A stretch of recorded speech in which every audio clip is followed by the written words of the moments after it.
This story begins on the very day when the gates from other worlds suddenly open. And this is not a good sign at all. Monsters are constantly flooding into this world, bringing chaos and destruction, and creating widows and orphans. The only ones who can stop them are the people who awaken their magical abilities when the gates open. This group is called the Gold Seekers, and it consists of a few people who are the most worthy and powerful.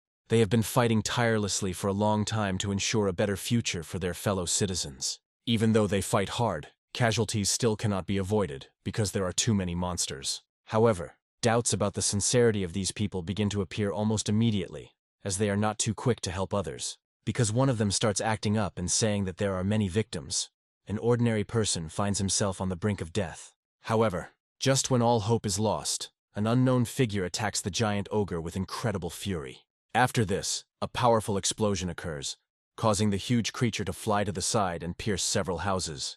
A handsome young man appears in front of the unfortunate man and asks if everything is okay with him.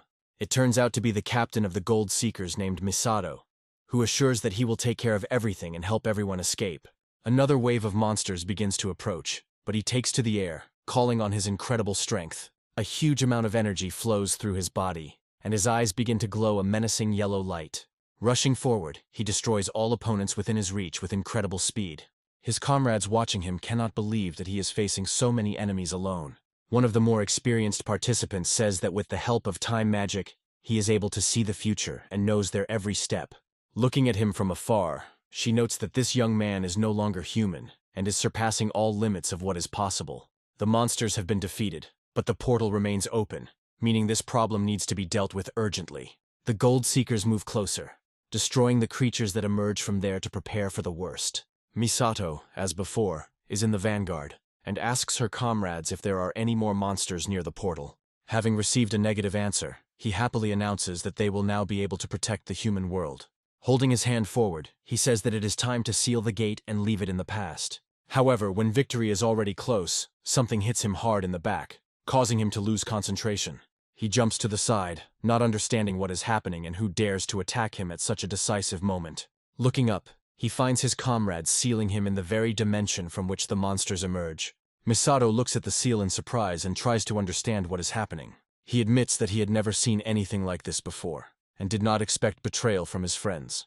He asks if they are all really involved in this and tries to find out why they need it. One of them grins a nasty smile and wonders why Misato is even interested in this. Laughing, they declare that it was precisely because he did not understand the reasons that he was betrayed at the very last moment. Misato looks at them with a puzzled look and realizes that there are no more monsters, so there is no point in betraying them. His comrades accuse him of being a monster who uses time magic, while they simply wanted to make money. They also claim that he dragged them into a dangerous situation in an attempt to help people, but his motives were not sincere. Concluding their villainous monologue, they say that today is the last time they will see him. After this, they laugh theatrically, walk away and wave at him, happy that they are finally rid of him.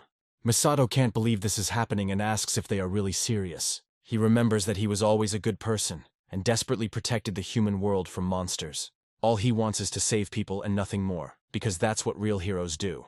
The question of why they decided to betray him haunts him, but he quickly realizes that now is not the time to think. At that moment, several creatures appeared before him, their strength not inferior to the strongest creatures with which he had fought before. Misato quickly turns around, striking at the monsters while trying to figure out how to get out of here. However, it soon becomes clear that even more monsters are arriving here that must be fought. Misato uses time magic and the ability to see the future to figure out how to escape the dimension. However, as with betrayal, the ability doesn't show him anything that could help. Smiling, he realizes that in the future he no longer exists, and decides to fight to the end. One of the monsters rushes at him, consumed with rage at the death of its kin. Misato accepts the fight and prepares to spend her last minutes or hours in battle. Even though he stands alone against an entire army, he is still one of the strongest men in the world. After a long time, he becomes exhausted and receives many wounds, preventing him from continuing the fight. Misato bitterly realizes that he cannot change the future, and that he no longer has a choice. The monsters continue to attack, as if the thousands of creatures destroyed have not diminished their numbers at all.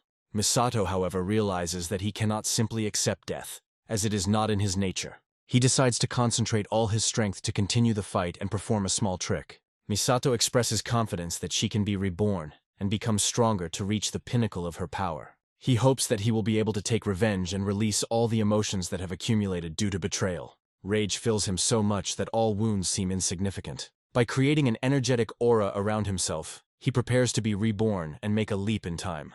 This spell turns out to be extremely painful, so he screams, but soon everything stops. Suddenly he opens his eyes in the body of a completely different person, in an unknown place that looks like a hospital. He rises carefully to his feet and looks around, feeling that he is relatively safe. After this, he looks in the mirror and realizes that he looks like a completely different person. A confident smile appears on his face, and he realizes that apparently he has managed to be reborn and saved. Looking at the medical equipment, he realizes that there is a lot here that is unfamiliar, and he wonders how many years have passed. He immediately realizes that his plan will fail if he moves forward 100 years, and all his opponents have already grown old and died. However, after a while, his attention is drawn to a small object lying on the nightstand next to him. Looking closer, he notices the student ID card of the owner of this body, and guesses that about 20 years have passed since his previous life. However, there is another important detail in this person's personality. He turns out to be a bearer of the void attribute. Seeing this, Misato starts laughing as if he had won a large sum of money in the lottery. The thing is that in his past life, his comrades feared him because he was the strongest and most famous hero in the world due to time magic. However, once he had trained his skills to a certain level, he realized that he would not be able to develop the true power of the void attribute without special practice. Looking at the documents he found, he tells himself that he feels sorry for the boy whose body he borrowed, destroying his personality. He has no doubt that the void attribute is one of the strongest attributes in the world, but in his past life, no one had such an attribute. This is why the previous carrier has no knowledge of how to develop this ability, and therefore remains at the first level. Misato speculates that the previous owner of this body was often ridiculed for his lack of attributes. Clutching his student ID tightly, he vows before the body's owner that he will do everything possible to make this guy's name known to everyone.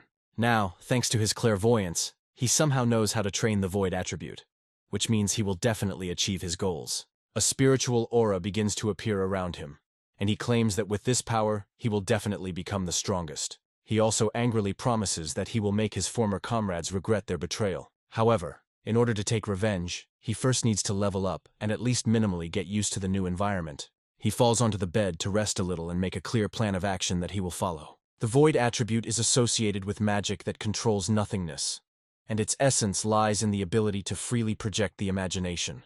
Imagination is something that almost every person is capable of, but not everyone achieves high results with this skill. The problem is that turning fantasies into reality is quite difficult. It requires a lot of time and skill. Looking at his body, he realizes that it is badly damaged and decides that this will be the starting point for training. He contemplates applying the image from his head to his body to speed up healing. He imagines every cell being restored through magic and imbued with a huge amount of power. As soon as he thinks about this, the body begins to heal and absorb life-giving energy. Misato is glad that his plan is working, and he is recovering quite quickly, despite the severity of his wounds. Of course, he uses a rudimentary spell, so the recovery speed is not too fast. However, if he uses this spell for some time, his powers will definitely increase. This will also increase his ability to realize thoughts and affect the volume of images he can transform. This will eventually lead to the ability to create and use different types of magic at the same time. Thanks to this, he will be able to accurately realize all the images that come to his mind, if he has the necessary desire. A smile appears on his face as he realizes that his place in the world is now within his reach in no time. Suddenly the door to the room opens and an astonished doctor enters, showing that he is glad to see that the patient has woken up. He immediately reminds them that Misato was seriously injured after the monster attack and advises them to be careful. Misato lies down on the bed and reflects on how it is now clear to him how fate has turned against him. The doctor calls what happened a real miracle, since no one believed that he would be able to recover from his injuries. He also adds that it seems like some forces intervened and helped him, and Misato wonders who these forces are. The doctor looks at him in surprise and asks if he really doesn't know anything about what happened. He enthusiastically says that he is talking about the great pentagram of saints, but Misato claims that she does not know such people. The doctor is not surprised and reminds that Misato has just regained consciousness, so she may well be confused. After this, the doctor informs him that it is time to conduct a thorough examination and asks him to wait a little. Misato suggests that this is most likely another clan of adventurers that has emerged during this time. He understands that he needs to level up to find out how things are in the present time. Turning on the television, he immediately stumbles upon a special news broadcast about a disaster that occurred approximately 20 years ago. Of course, we are talking about the event in which he was once betrayed. And to the hero's incredible surprise, the culprit was somehow found. For some reason, he is identified as the culprit, and this opinion has become stronger in people's minds over the past 20 years. Misato can't believe that the people who betrayed him still haven't told the truth about what happened that day. He tries to understand how it could happen that they tarnished his reputation and lied about what happened. The news reports that Misato foresaw the disaster, but did not tell anyone about it or use the information. The story also mentions that the valiant heroes known as the Pentagram of Saints stopped him. Residents are reminded that since that incident, members of this group have taken leading positions in various fields. Misato feels uneasy to learn that the traitors continue to behave inappropriately even after years. This causes him to burst into nervous laughter, and he tries to suppress it so as not to attract unnecessary attention. He then becomes furious that they not only betrayed him, but also dared to destroy his reputation. He understands that he was shamelessly sacrificed for personal gain and glory. Misato tries to control her anger and declares that she will never forgive what they did. He promises that he will punish each of them for betrayal and lies about his fate. After a while, the fits of rage subside, and he realizes that he must act with caution. He understands that if he starts destroying everything, he will attract unnecessary attention to himself.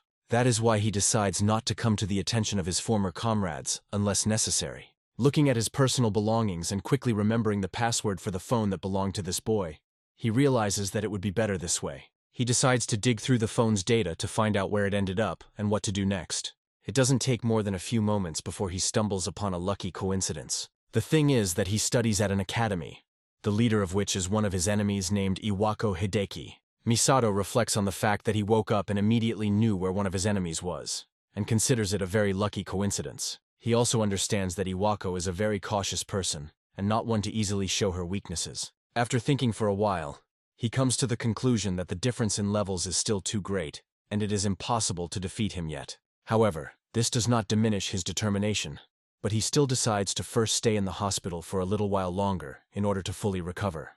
Looking at the ceiling, he tells himself that nothing can be done at the first level, so he needs to level up. Thinking about his opponent, he finds it wise to wait, as Iwako will likely be his first target. Several weeks pass before the hero finally leaves the hospital fully recovered.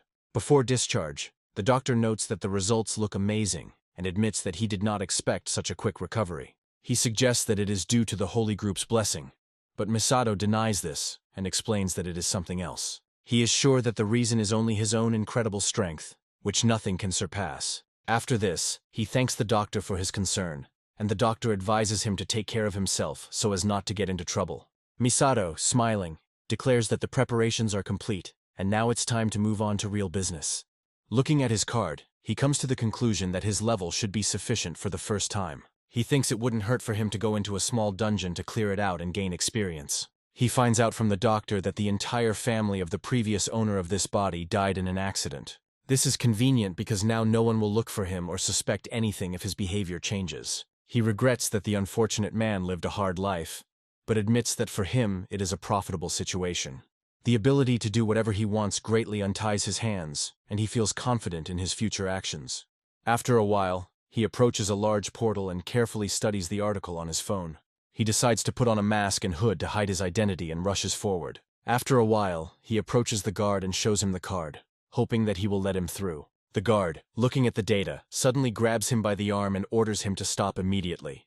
Misato looks at the guard in surprise and asks what happened, but he doesn't understand such calmness. The guard informs her that Misato is only level 27, and the minimum entry threshold for this place is level 30. He also reminds that level 30 is required to create a group, and going there alone is suicide. Misato pushes the guard's hand away with difficulty to explain why he decided to come here. He shows his student ID and asks me to sign a consent form, claiming that then everything will be fine. Misato had asked the same question while he was in the hospital, as he had already learned a lot about this world. The guard thinks for a moment, trying to figure out what to answer, when suddenly other people call out to him. These people claim that the security guard is simply worried, and imply that he should understand the seriousness of the situation. Misato immediately realizes that the people standing in front of him are bandits and notes that their gazes are quite threatening. Nevertheless, he decides to approach the security guard and ask where he needs to sign. Seeing the right place on the tablet, he immediately takes the stylus and begins to write his initials. Turning around, he abruptly throws the stylus to his interlocutor and makes it clear that there shouldn't be any problems now.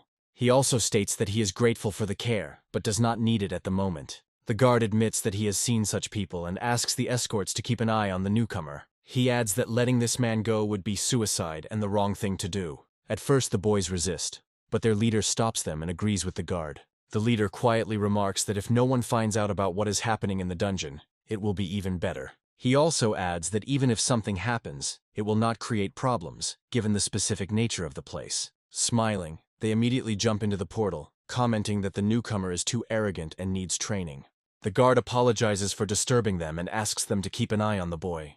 Meanwhile, a gang of bandits makes their way into the dungeon to find out how far the newcomer has progressed. Smiling, their leader declares that they will do what they always do, kill the boy. Thanks to such newcomers, they could calmly commit crimes and blame the monsters. This makes their wallets fatter and they enjoy living such a sinful life. Driven by the thirst for profit, they rush forward, hoping that the newcomer has not yet received fatal injuries. However, after 10 minutes they discover that, despite the direct route, they still have not found it. Suddenly, one of them points to a strange silhouette that has appeared in front of them and peers at it. Taking a closer look, they discover a newcomer who has been in the hospital all this time and has not had time to train. However, the incredible power he inherited from his past life immediately begins to rage within him.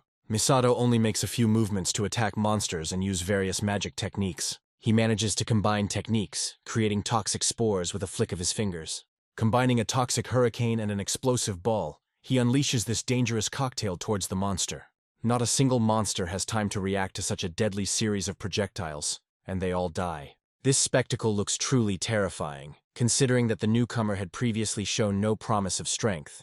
The bandit leader claims that this cannot be, since this man has just destroyed so many monsters. Another bandit notes that there is one surprising detail that worries him greatly. Looking at the loot dropped by the monsters, they realize that it is a very rare item that is worth taking. They come to the conclusion that by taking him, they will be able to live comfortably for the next 6 months. They also notice that the newbie hasn't noticed the item yet, meaning they have every chance of capturing it. The bandits rush forward, hoping to kill him and quickly take all the loot he has earned through his labor. They take up positions and prepare to launch a combined attack consisting of several elements. Realizing that everything is ready, they unleash a blast of poisonous magic on him, as well as a bit of freezing rain. However, for a strong hero like Misato, this is just child's play. He knows full well that they will do exactly that. He turns to look at them and asks pathetically if they really thought they were so clever. He easily dodges all attacks and notes that times change, but people remain the same. He expresses contempt for those who try to seize other people's property through vile methods. The bandits are trying to figure out how this is even possible, because this man definitely doesn't have eyes on his back. The bandit leader rushes into the attack, claiming that it is just a coincidence and that he is just lucky. However, Misato decides that it's time to explain to these scoundrels who the strongest person in the universe really is. He turns around and launches a quick attack at his opponent to sap their will to fight back. The blow is so powerful that the bandit leader is seriously wounded and blood spurts from his mouth. The impact throws him back tens of meters, and he crashes hard into solid rock. Misato immediately turns around, showing indifference to the fate of the defeated enemy. He notes that he will destroy such parasites without mercy, since he does not feel the slightest sympathy for them.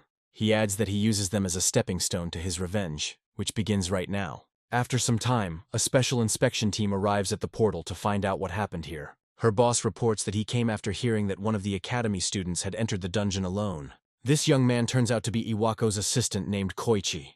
He is very surprised to see 3 dead bodies. The silent question hangs in the air about who was able to destroy even the weakest fighters so quickly. That evening, Misato returns home and reflects on leveling up and experiencing void magic. He also gains a new spell that allows him to permanently edit information about himself. Now he can not only change his level, but also erase the records of entering the dungeon so that no one can track him. Arriving at the apartment, he realizes that tomorrow is his first day at the academy, and decides to read a few messages. He learns that he is viewed with skepticism, and that many people hate him for being a weakling in the past. However, now everything changes, because in the body of this weak boy lies the most powerful hero. The action moves to the academy where Misato studies, and he decides not to be late. However, as he heads towards the entrance, a girl calls out to him. She turns out to be a classmate of the previous carrier of this body, Asari. She asks if he is feeling better, and he replies that he is almost completely recovered. Asari is happy about this, and Misato realizes that the body's previous host really did have friends. Suddenly, an unpleasant voice declares that it has long been waiting for the return of the scoundrel who barely escaped death. Turning to him, the voice adds that protecting such a first-level weakling is a shame, and one must pay for it. One of the people around asks if he brought what was discussed, to which Misato replies that he is currently short on money. Misato assumes that these are the same scumbags who wrote him threats and extorted money. Asari tries to take his side, explaining that he was just discharged from the hospital and there is no point in offending him. Misato notices that her hands are shaking, and she understands. She realizes how this could all end. A plan of action to help her begins to form in his head. After this, he stands in front of Asari and calmly tells her that she doesn't have to worry. He'll be fine. The bullies sneer, claiming that this is typical behavior for a small boy without an attribute. The leader of the hooligans reminds him that he is a useless nobody who is incapable of using magic. Misato decides to show them what true strength looks like, and tells them that they must remember their place. He thinks that he will definitely defeat them, because he has an extremely powerful attribute. He adds that unlike such scumbags, he always keeps his word. This monologue infuriates the bullies, as they are not used to being treated this way. Trying to understand the meaning of his words, they tell him to be silent and create fireballs. Asari tries to stop them, reminding them that using magic outside the dungeons is prohibited. The bullies order her to be quiet and declare that the talentless loser must pay for the challenge. After this, one of them rushes in and throws a fireball right into Misato's face. However, like a true hero, he calmly looks at the approaching projectile and understands that it will not harm him. He makes a movement with his hand, forming fiery sparks in his fingers that merge into a dense clot. He then throws his fireball to collide the two projectiles with each other. The fire projectile created by Misato significantly outperforms the enemy's attack, so the outcome of the battle is a foregone conclusion. A small explosion occurs, creating a dense smoke screen for a short time. The hooligans can't believe what they see and claim that he uses the same magic as they do. Misato looks at her opponent and mockingly asks what happened to him. At the same time, he wonders if this is really the limit of their capabilities, emphasizing his superiority. The bully understands that he won't be able to cope unless he does something decisive to put the insolent person in his place. He turns to his comrades and orders them to deal with the enemy immediately. After fussing, they decide to combine attacks and fire poisonous and icy projectiles at him. Misato has faced similar enemies before, so this fight goes smoothly and easily for him. He sends the same projectiles in their direction, which neutralize all attacks directed at him. They are amazed, trying to understand how this boy is able to use so many magical attributes. Misato again asks pathetically if this is all they can do. After that, he snaps his fingers and says that now it is his turn to show them his power. As he walks towards them, he adds that they need not fear for their lives, as he does not plan to kill them. Trying to save themselves, they run away, hoping that he won't catch up with them. Misato continues to say that he asked them for help before, but they turned their backs on him. He also adds that he is not interested in their excuses, as he has already met dozens of similar people. With these words, he grabs the leader of the hooligans by the throat and lifts him high above the ground. He notes that such parasites always say the same thing, no matter who they are. With pathos, he declares that he doesn't care what he says in his defense, because he won't stop his fist. Fueled by a thirst for retribution, he charges his next attack, making it as powerful as possible. Moments later, this young man receives his just retribution for the way he treated the previous owner of Misato's body. As a result of the damage he received, he instantly loses consciousness and flies a great distance away. His body leaves behind a trail of energy due to the incredible speed with which he was thrown. When the smoke clears, it becomes clear that he requires urgent medical attention. Misato turns to her friend and says that from this day on, everything will change. He promises the previous owner of this body, whose fate remains unknown, that no one will look down on him again. With a menacing smile, he adds that he intends to move towards his goal of becoming the most powerful adventurer. The hooligans quickly lift up their leader and say that they regret what happened. The leader himself, barely able to stand on his feet, notices that Misato has changed a lot since being discharged. The protagonist rests and justifies his actions by saying that they deserved such a fate. After this, he decides to head to the academy in the company of his new acquaintance. Everyone turns to look at him, noticing that he looks different, but Misato doesn't understand why everyone is looking at him like that. The situation becomes tense, and Misato decides to go somewhere far away. However, as he heads for the door, an unfamiliar voice stops him and says that it wants to talk to him. Misato turns around and hears a question about whether he is the student who entered the dungeon recently. Koichi approaches him with interest and asks if he has a few minutes to talk. Misato looks at him carefully and realizes that the person in front of him is, apparently, a high school student. He suggests that he can simply brush the man off by pretending to be a busy student. Koichi suddenly notices that he hasn't introduced himself yet, and that could have caused a misunderstanding. After this, he states his name and emphasizes that he is the leader of the Biting Cat clan. Asari turns to him in surprise and asks if it's true. She also wonders if this clan was created by director Iwako himself. Koichi waits for a moment, then says that he will answer this question later. He then becomes more threatening and asks Misato to give him some time. The protagonist smiles, turns around and says that if that's the case, he has no other choice. Left alone, Koichi asks if Misato really defeated the adventurers found in the dungeon last night. Misato decides to feign incomprehension and replies that she doesn't know what they're talking about. He is surprised that this information became known despite his abilities. Koichi reports that he was informed that one of the academy students entered the dungeon, and he went there to search. He then reveals that he found criminals there who were known to prey on newcomers. Koichi also notes that Misato used multi-attribute magic this morning.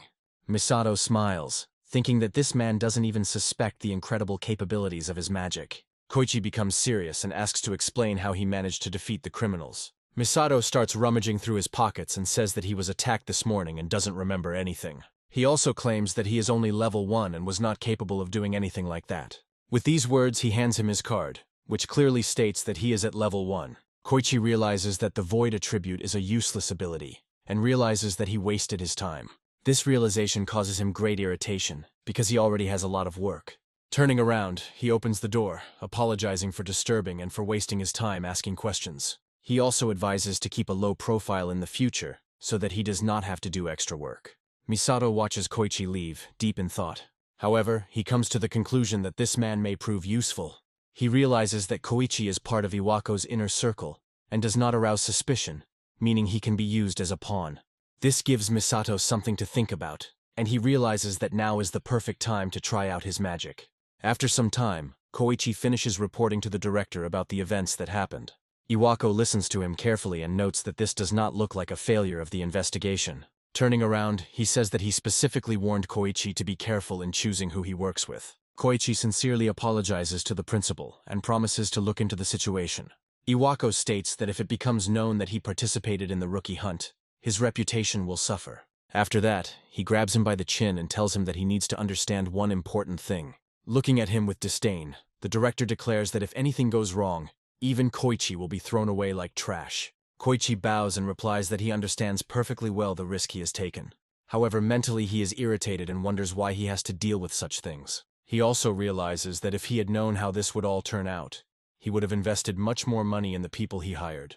Iwako says that with that said, there is one thing he still can't understand. Koichi looks at him in surprise and asks what exactly he is interested in.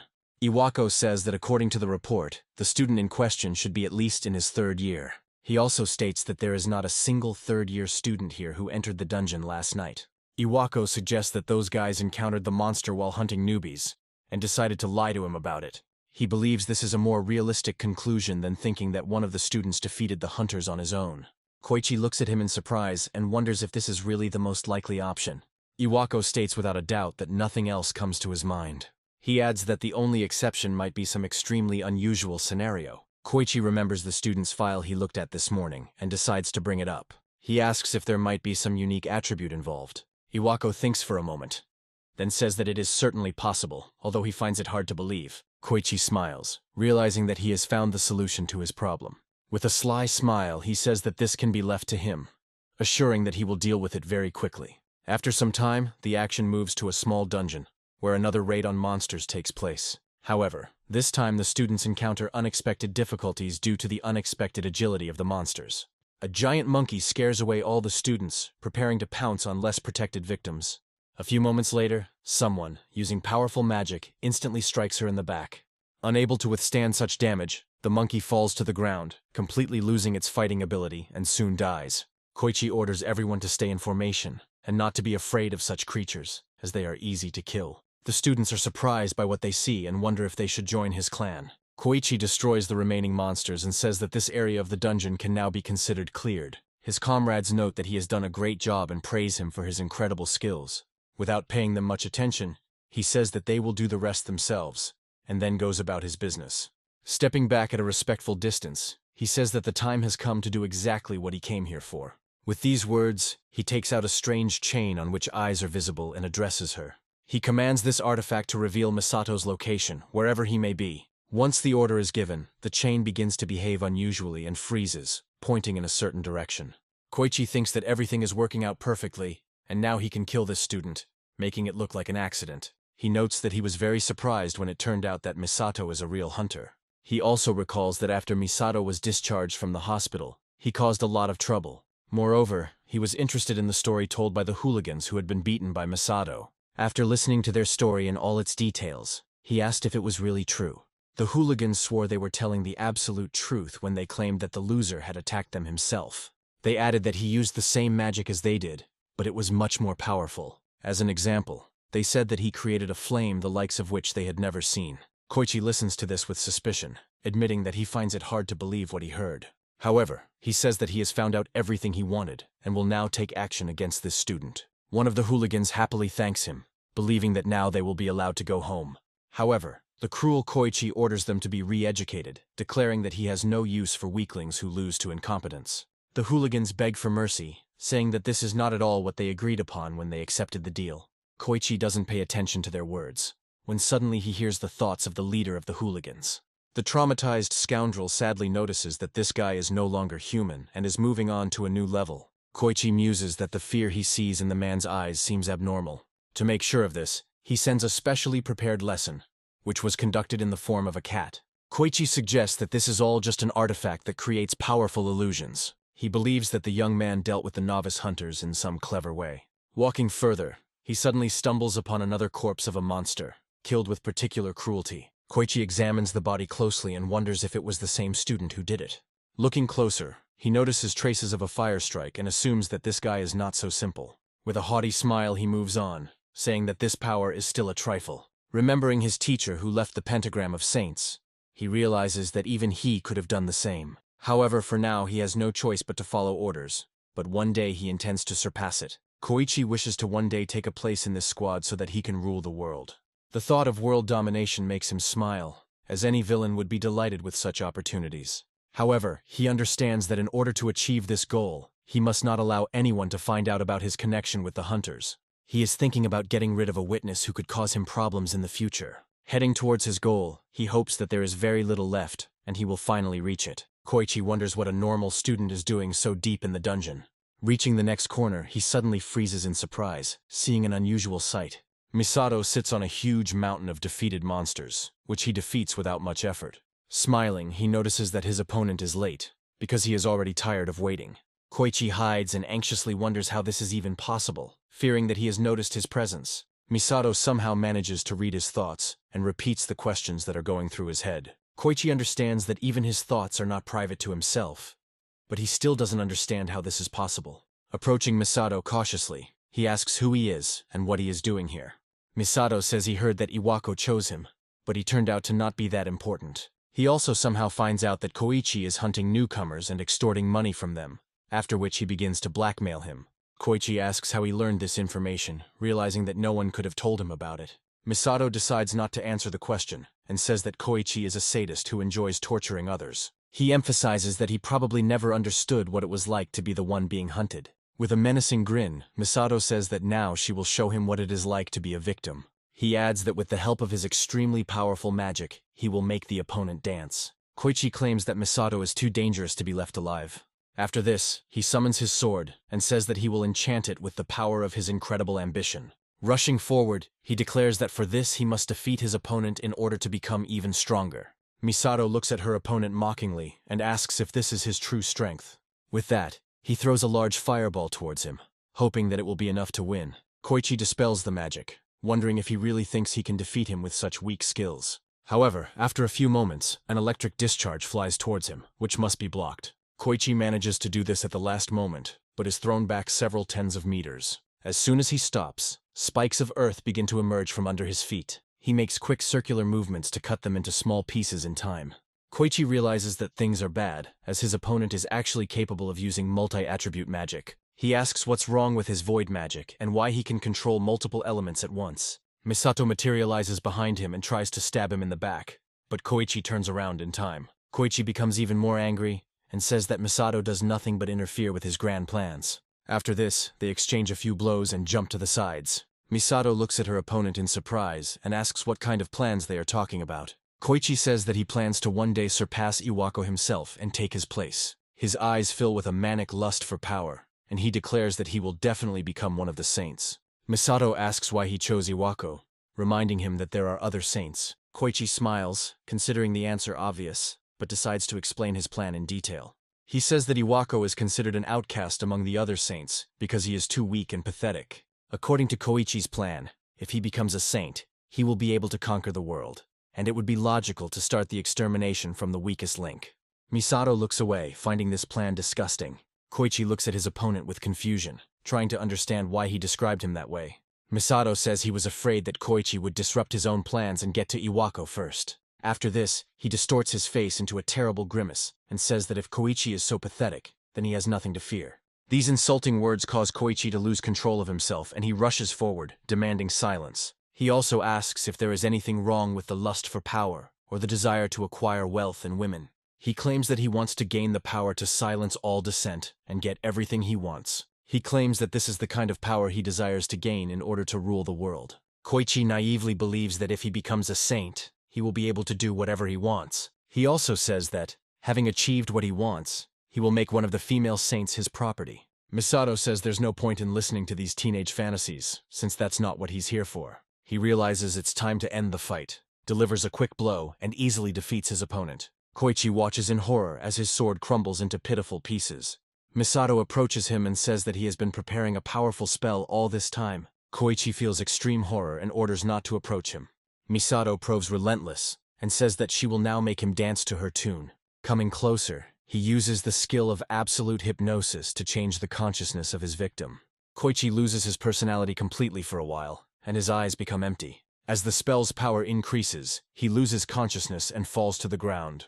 Misato notes that for this spell to work, the opponent's spirit must be broken before it can begin to work. After waiting a while, he orders his victim to stand up, and suddenly the victim begins to move his arms. After this, an unknown force lifts Koichi to his feet, although he does not make a single conscious movement. Koichi says in a sepulchral voice that he will now carry out any orders that are given to him.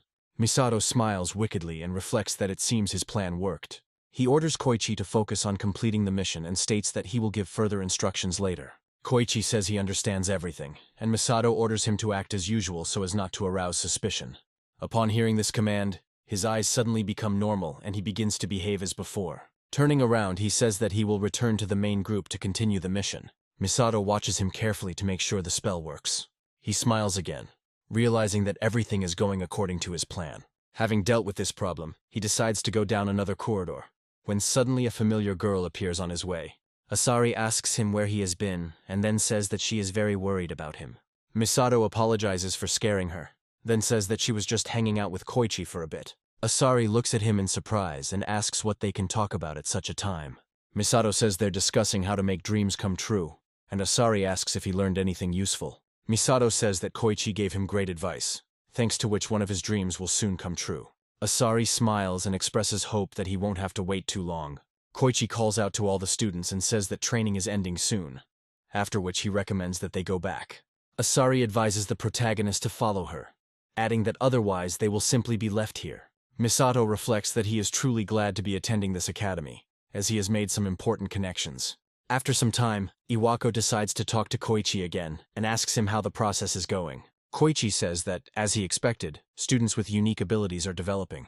He shows him one of the students and says that this is the first student who has mastered the aspect of emptiness. He also adds that he conducted an interrogation, and the student admitted to using multi-magic to defeat the hunters. Iwako looks at him in surprise and wonders what kind of multi-magic he could be talking about. Koichi smiles as if this is part of his plan, but decides not to reveal all his cards. He says that he doesn't know all the details right now, but if he's given a little time, he'll come back with information. Koichi asks him with a sly look how he still holds on to his position. Iwako fidgets a little in her chair before saying she feels great in her position. He also states that he hasn't tortured anyone for a long time, and that this student looks like an excellent candidate for torture. Koichi is about to continue the conversation when suddenly the phone starts ringing frantically. Iwako understands that this is a very important call that needs to be made in private. He orders Koichi to leave, saying that he will give all orders later, to which he replies that they will meet later. Iwako picks up the phone and says she's listening carefully. The unidentified woman says she is very happy to hear from her favorite director and thanks him for choosing their company. Iwako immediately becomes gloomy and advises her interlocutor not to waste time. Afterwards, he addresses her by the name Leia, and his former pentagram comrade asks if he hasn't given in. She says she's surprised he didn't give in, even though they're work partners. Iwako says that she doesn't change, after which he states that he is busy now and asks to reschedule the conversation for another day. Leia asks what the wonderful director, who has already lined his pockets, could be doing. Iwako advises her to watch her language, but she is not impressed at all. She says he is researching a student with the void attribute and is surprised by the pointlessness of this undertaking. Iwako says that this aspect is actually quite unique and valuable in itself. He also says that anything can happen to this man, and Leia, smiling, agrees with him. Leia says that something similar happened to Misato, who once used the aspect of time. Iwako remembers her former comrade and immediately becomes furious. He demands that she stop mentioning his name, but Leia laughs, saying that he has changed a lot since then. After this, she says that she has no complaints against him, since there is nothing to blame him for. She recalls that once he awakened this power, the balance among the other adventurers changed greatly. Smiling, she says that in that case she will contact him later to discuss business. Afterwards, she wishes him luck and hangs up, and Iwako calls her a self-absorbed bitch. He can't believe that the mention of that name still makes him angry after all this time. After this, he says that perhaps it is time to finally let out his emotions. Gathering his strength, he leaves the academy grounds and heads into an unremarkable forest area. There is a locked garage in the area, and Iwako is contemplating how he should torture his victim. Coming closer, he decides to activate the magic lock to open the way for himself. He admits that he is going to release all the anger that he was unable to unleash on Misato. A moment later, the lock opens, and Iwako happily prepares to spend the next few hours. He pushes the doors open and apologizes to his victim for making her wait so long. However, upon closer inspection, he realizes that the garage is empty and the victim has disappeared. Iwako tries to figure out what's going on, finding that no one is there. Suddenly, Koichi appears behind him, swinging his sword and delivering a quick attack. Iwako quickly puts her hand forward to intercept the sword strike with just 2 fingers. He angrily states that he should not be underestimated, despite the fact that he does not look threatening. Koichi is surprised by this development, but Iwako says that he must be getting too cocky. He also asks if Koichi really expects to defeat him that easily. With these words, he summons several energy chains to enslave the enemy. It doesn't take more than a few moments for Koichi to find himself trapped, unable to move. Iwako delivers a powerful kick to the opponent and says that someone like him will not be his equal. Koichi falls to the ground, letting out muffled groans from the pain he just experienced. Iwako comes closer to him and says that he made the worst decision of his life by going against him. He claims that Koichi has destroyed himself with his foolish desires and senseless ambitions. Suddenly he hears a voice that says that Iwako remains the same idiot he has been all his life. Iwako turns around in fear, wondering who dared to address him with such impudence.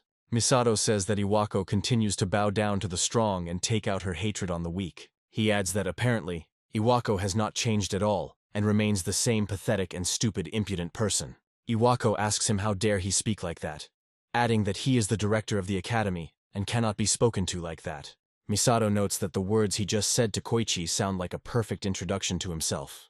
Iwako asks who he is, but Misato replies that she doesn't like to rush into such important matters. Looking at him sternly, he says that having finally reached him, they should have a quiet chat. Taking a few more steps towards him, Misato calls his opponent by name, demonstrating that he knows him very well. Iwako calls upon her strength and declares that she will not allow herself to be made into a pathetic fool. His anger begins to take on a magical form, and the ground beneath his feet rises rapidly.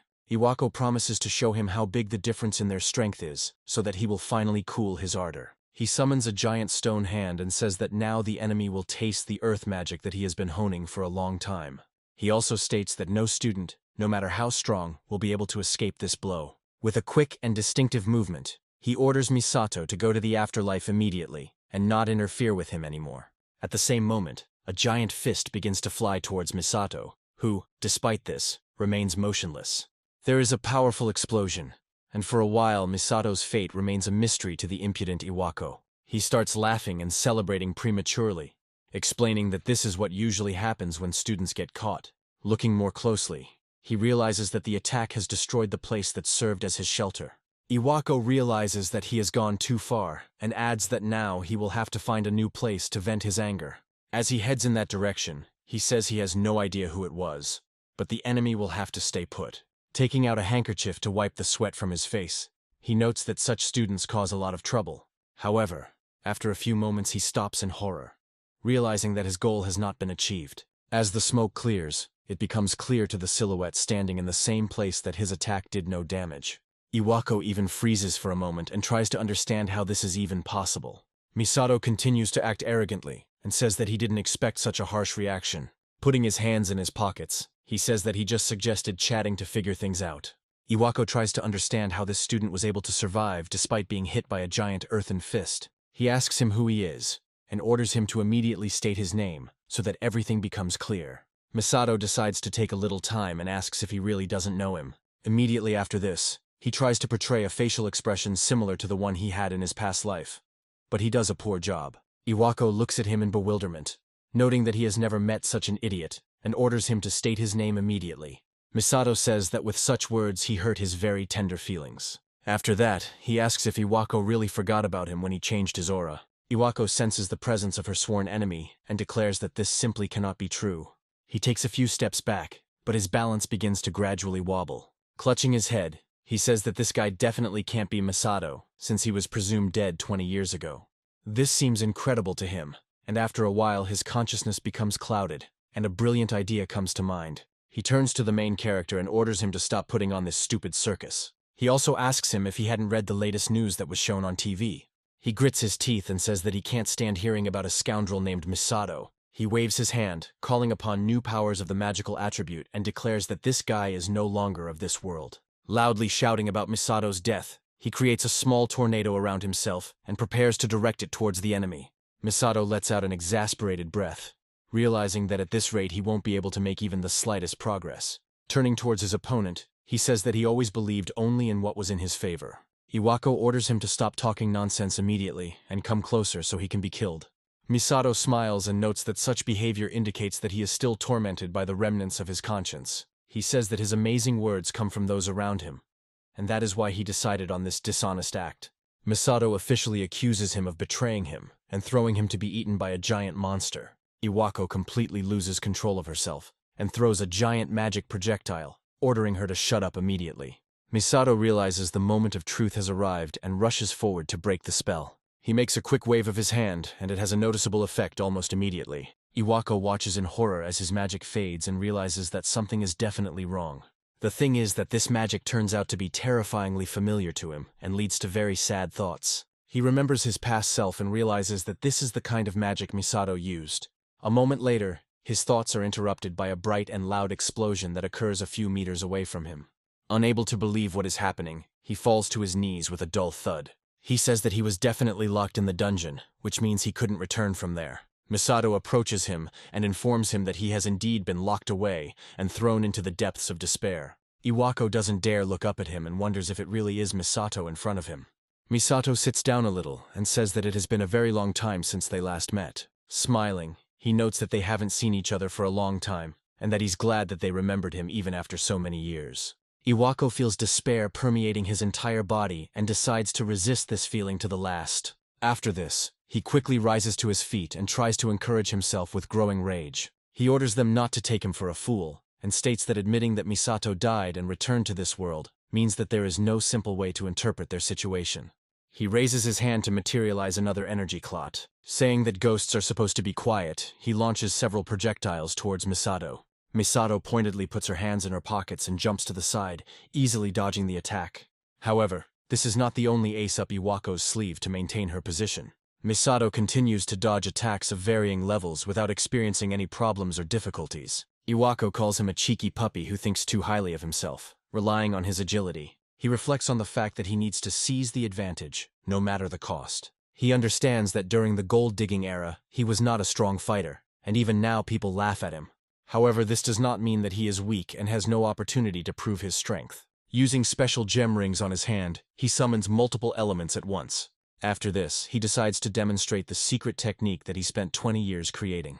Using his dual wind and earth magic skill, he aims carefully and unleashes his full power. A huge number of projectiles made of solid rock, accelerated by the wind, rush towards the enemy. When hit, a powerful explosion occurs. hiding the victim from Iwako's sight. Feeling tired, he wonders how his opponent liked it, adding that it was his strongest magic. Once the smoke clears, he discovers that there is no longer any trace of Misato's existence. He understands that no one is fighting back, which means he has managed to break the will and life of the enemy. After this, a nasty smile appears on his face and he starts laughing. Looking ahead, he tells himself that he is finally putting his plan into action. Iwako is proud of herself and notes that she finally defeats that damned freak Misato. Looking at his hand, he admits that he is wrong to assume that he has changed over the years. He also claims that over 20 years, he has gained experience and strength.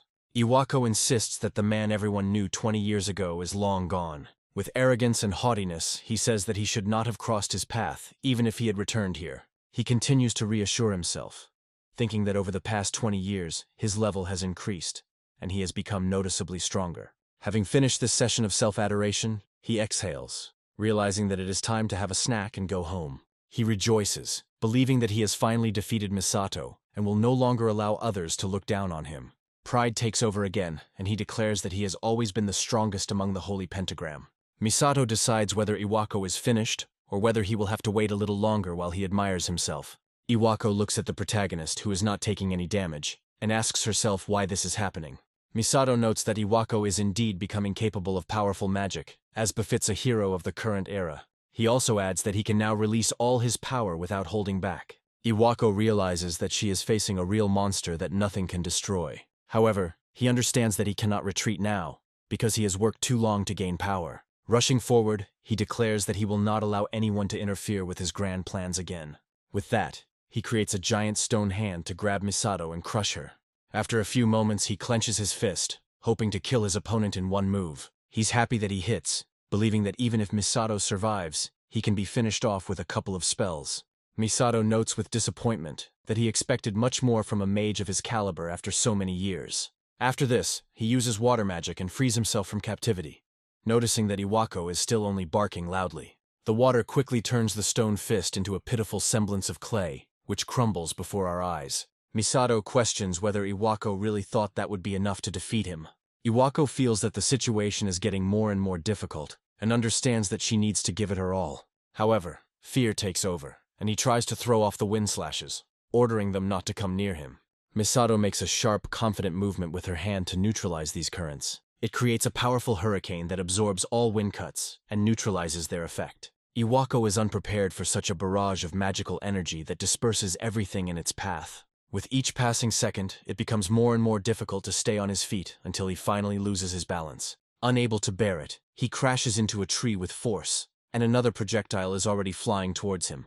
Misato runs closer to him, clenching her fist, which bursts into flames. Iwako, realizing that the time for resistance has passed, falls to his knees and begs for forgiveness, saying that he is very sorry. He admits his guilt and states that he accepts responsibility for his actions. Misato listens to him, but not a single muscle on his face moves, despite all his requests.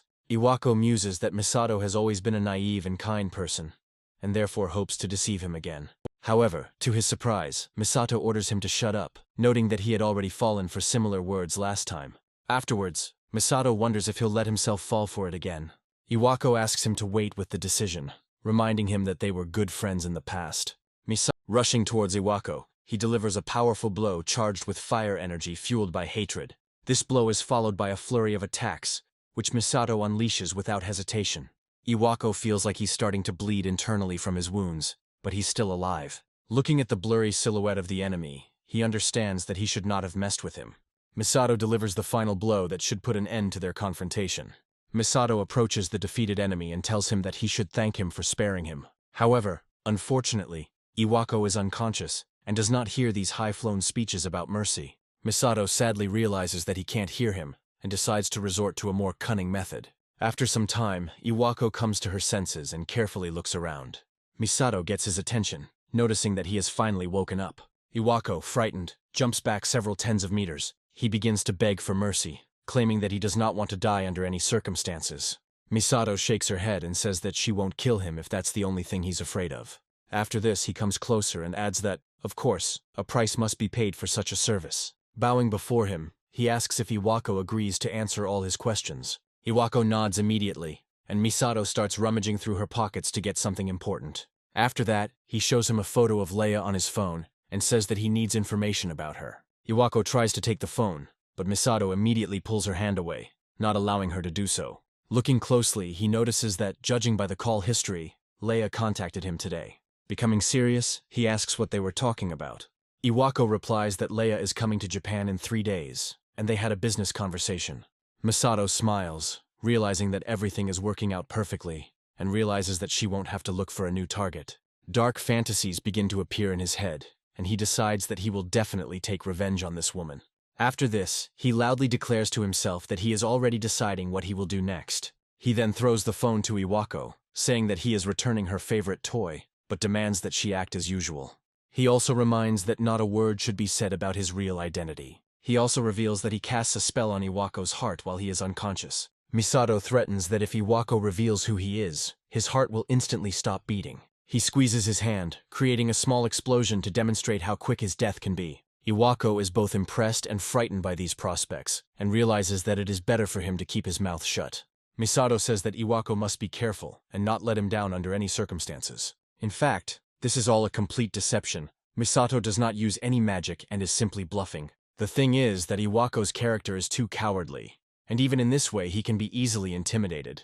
Misato muses that she won't use hypnosis on him, although there is a special purpose behind it. With a sadistic smile, he thinks that all this is being done so that Iwako will despair, maintaining his composure. The action shifts to a plane preparing to land in Japan 3 days after the events described.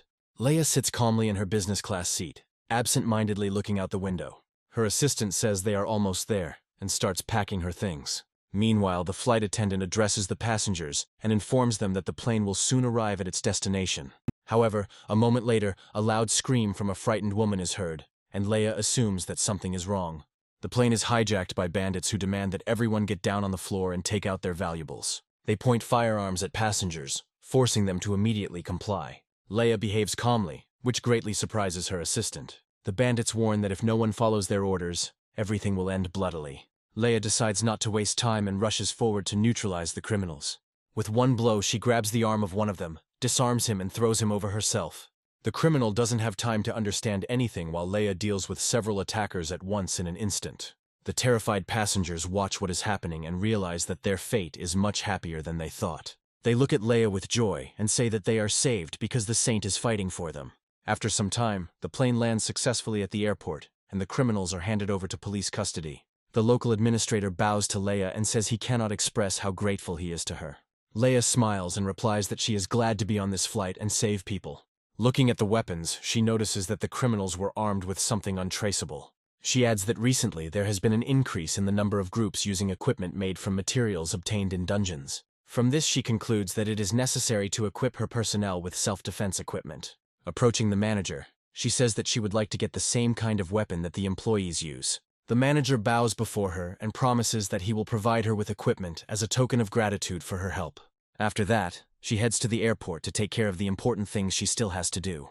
After calling her people, she reports that everything went perfectly and the captors can be released. Her assistant asks how smoothly the deal went, and Leia replies that it was even more interesting than she expected.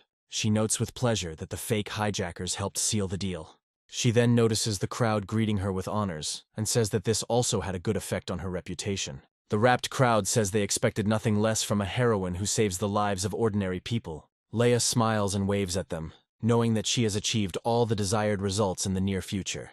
However, this is far from all that Leia is guilty of, and now it becomes clear what she is hiding in her closet. Getting out of the car, she says that it is time to get down to business for which she flew to Japan. After some time, she finds herself at Iwako Academy to visit her old friend. Iwako hears a loud knock and realizes that Leia has come to him, which means he will have to act according to Misato's plan. Leia immediately smiles from ear to ear and says that she apologizes for invading his personal space. Sitting down over a cup of tea, she mentions that he reminds her of the investigation of the student with the void attribute. She asks if there has been any progress on this matter, but Iwako states that it is a false alarm. Leia notes that even if the attributes are unique, ultimately it still doesn't mean anything. At this time, Iwako understands that if he turns out to be superfluous for her, then a spell will instantly work that will kill him. Leia states that in that case she wants to talk about the real reason for her arrival. She reminds him that she wanted to discuss the new drug they are developing. Looking around, she notices that he is making good use of this academy's system. Misato is at some distance, but can listen to everything that is happening thanks to a special device. His impeccable moral compass does not allow him to stand aside, and he considers such behavior to be extremely low. He also makes a dire promise that the next one to know true despair will be Leia. After some time, he decides to watch the news, which talks about Leia's arrival in Japan. The announcer says she is being praised everywhere for dealing with the hijackers who took over the plane. Misato reflects that this woman was one of those who betrayed him 20 years ago. He wonders how it became known that she is now producing unique weapons from materials from the dungeons and has become rich from it. However, judging by a recent conversation he managed to overhear, he learns that she is using the school for dark deeds. He begins to slowly gather himself to move forward and take revenge on his sworn enemy. He understands that he cannot leave unpunished a hypocrite who behaves like a hero in public, but in reality turns out to be a villain. Once at school, he wonders how best to approach Leia, given the circumstances. Analyzing her surroundings, he realizes that security here was already strict, but now it has become even stronger. First, he decides to sort out the situation, but Asari suddenly calls out to him. He turns around and greets her, and she wishes him good morning and continues to smile sincerely. Coming closer, she looks at the article open on his phone and asks why he needs it. Without waiting for an answer, she says that Leia is her idol, since yesterday she dealt with all the bandits on her own. She also adds that her great snake clan is very popular, and Misato is interested in them. Asari explains in detail that this is a clan founded by Leia, and it contains a huge number of strong fighters. Misato realizes that the people in black suits who accompany Leia everywhere are her guards. Asari says that many students here are planning to join the army, and asks what he himself plans to do. Misato initially replies that he is not interested, but then freezes, realizing that this could be his chance. He realizes that if he can use this clan, he might be able to get closer to Leia. This information gives him some interesting thoughts, and he thanks Asari for the conversation. He states that thanks to this conversation, he finally understands what he needs to do, and then quickly leaves. Asari can't understand why he suddenly thanked her, but decides not to pay attention to it. Meanwhile, the action moves to the director's office, where a tense atmosphere reigns. Iwako doesn't know what to do when she suddenly starts from a sharp phone ringing. The director picks up the phone and asks who decided to call him. Misato greets the interlocutor and informs him that he needs a favor. Iwako asks what exactly is needed, and Misato lays out her plan to carry out if Leia contacts him. At this time, the action moves to a secret laboratory, where scientists are carefully studying a captured employee. He is clearly unwell, but this does not bother scientists at all, since they are documenting all his symptoms. After a while, the doors open and the silhouette of the familiar Leia appears. She looks at the subject with interest and asks how he feels. The subject begs for mercy, saying that if they continue to inject him with this drug, he will die. However, his requests are not destined to come true, as Leia suddenly deals him a powerful blow to the head. After this, she arrogantly declares that she does not listen to the opinions of lab rats, no matter what they say. Smiling, she adds that he shouldn't be so pessimistic about things. Pressing harder on him, she notes that if his body is compatible with this medicine, he will become much stronger. After this, she gives the scientists the command to continue the therapy, despite all the patient's objections. The scientists immediately grab syringes containing the terrifying substance and head towards the unfortunate test subject. He tries to resist, claiming that he refuses such treatment, but they administer the drug anyway. Immediately after this, the young man falls to the ground and begins to convulse. It becomes clear that his body is rejecting the drug, but the process is extremely difficult. He is still alive, but his consciousness and mental capacity are questionable. From the outside, it seems that he has lost his mind and now only mutters incoherent words. Leia notes with regret that this time they only achieved the loss of speech abilities, and they cannot do without magic. As she opens the door, she says they still need more data to get the formula they need. Her assistant notes that new test subjects will soon be needed to continue the experiments. Leia reports that they will outwardly present this as a recruitment of new recruits into the Great Serpent Clan, and organize new arrivals. After entering the elevator, she contacts Iwako and says that she wants to discuss with him the test subjects they talked about earlier. She states that she needs those who have paper magic skills to conduct experiments on them. She asks if he can recommend some students from the academy to her. Iwako realizes it's time to act and says he has several suitable candidates. He also recommends conducting a selection process within the academy to find the most skilled. Leia smiles and notes that sometimes even he is capable of coming up with good ideas instead of some nonsense. Having reached the desired floor, she says that further details will be communicated later. Iwako, meanwhile, hangs up, realizing that he has just had one of the most difficult conversations of his life. Looking at the ceiling, he reflects that he did everything exactly as Misato asked. After some time, Leia's assistant comes to the academy and says that he wants to make an important announcement. He states that the Great Serpent has decided to hold selection exams in order to find worthy recruits. The students look at each other in surprise, wondering if they are really going to get a chance to go there. Misato, who is present at the meeting, realizes that Iwako did not let him down and fulfilled all the demands. With a smile, he realizes that the path to getting closer to Leia is now open, and all that remains is to wait for the right moment. At the stadium, clan representatives thank the students for submitting their applications to participate in the Great Serpent selection exams. They also explain exactly how the selection process will take place, so that all participants understand everything correctly.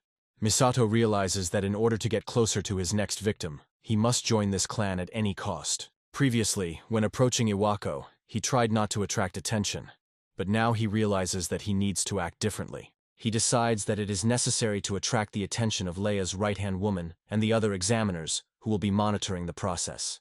He decides to demonstrate his unstoppable and incredible strength in order to secure his place among the selected ones. There's a short break before the exam, and during that time, Asari suddenly approaches him.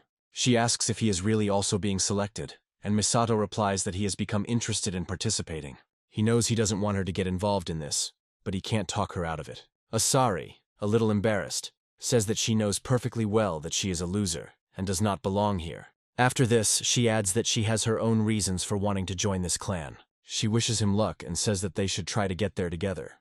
Misato understands that she must pass this selection no matter what, and intends to do so. After some time, a test begins, measuring the magical power of anyone who touches the sensor. The examiners say that this is the initial stage of selection, which can be used to identify the most worthy candidates. Different students place their fingers on the device, causing vibrations depending on the strength of their fingers. Staff closely monitor each student and record all indicators. After a while, it's Misato's turn, and as soon as his name is called, he steps forward.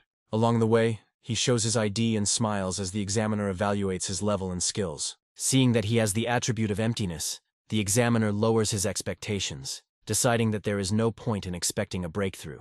Misato is preparing to surprise everyone with his abilities, because no one believes in him, and this gives him strength. When it touches a special sensor, it creates a powerful flash, the likes of which the device has never recorded before. The examiner closes his eyes to avoid being blinded by the brightness of the flash. Asari and the students standing nearby are confused and wonder what is happening and why the light is so bright. Misato carefully removes her hand from the sensor as the others recover from being blinded. After this, he asks the examiner whether he kept his hand on the device for enough time, and receives the answer that everything is fine. The examiner immediately begins filling out the results, realizing that he has an extremely interesting and rare case in front of him.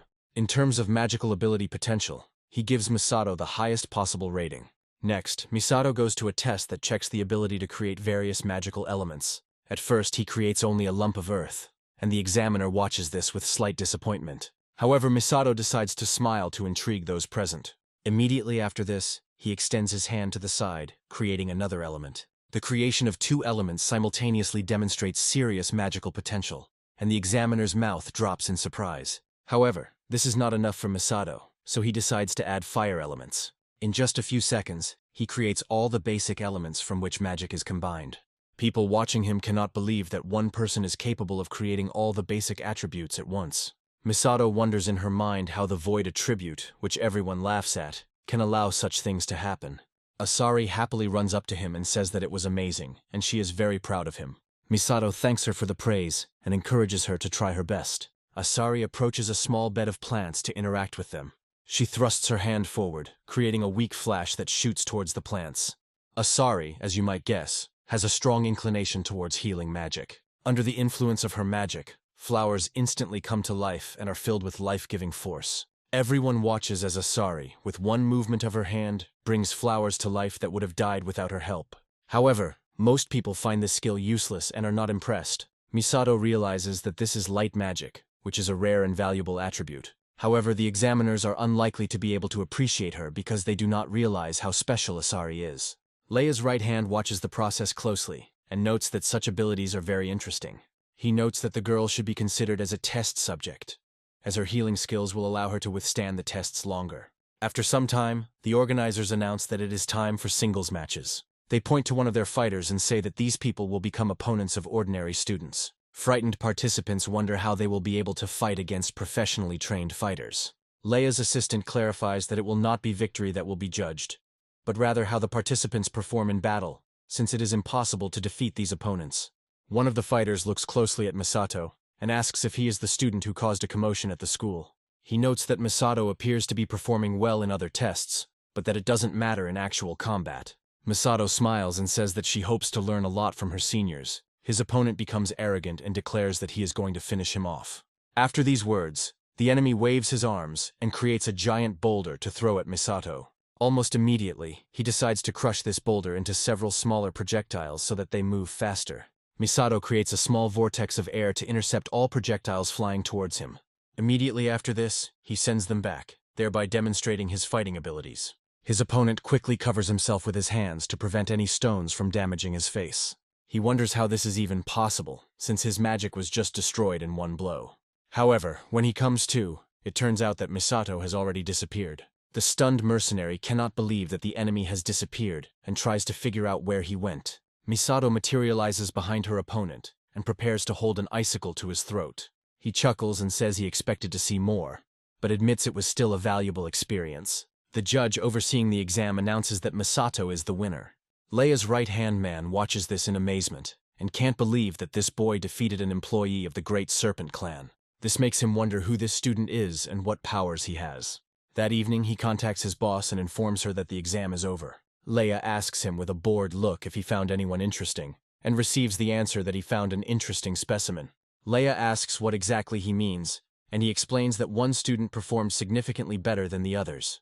She notes that this student appears to have a rare attribute of emptiness, which was previously considered useless. Leia wonders if this student is the same student that Iwako is following.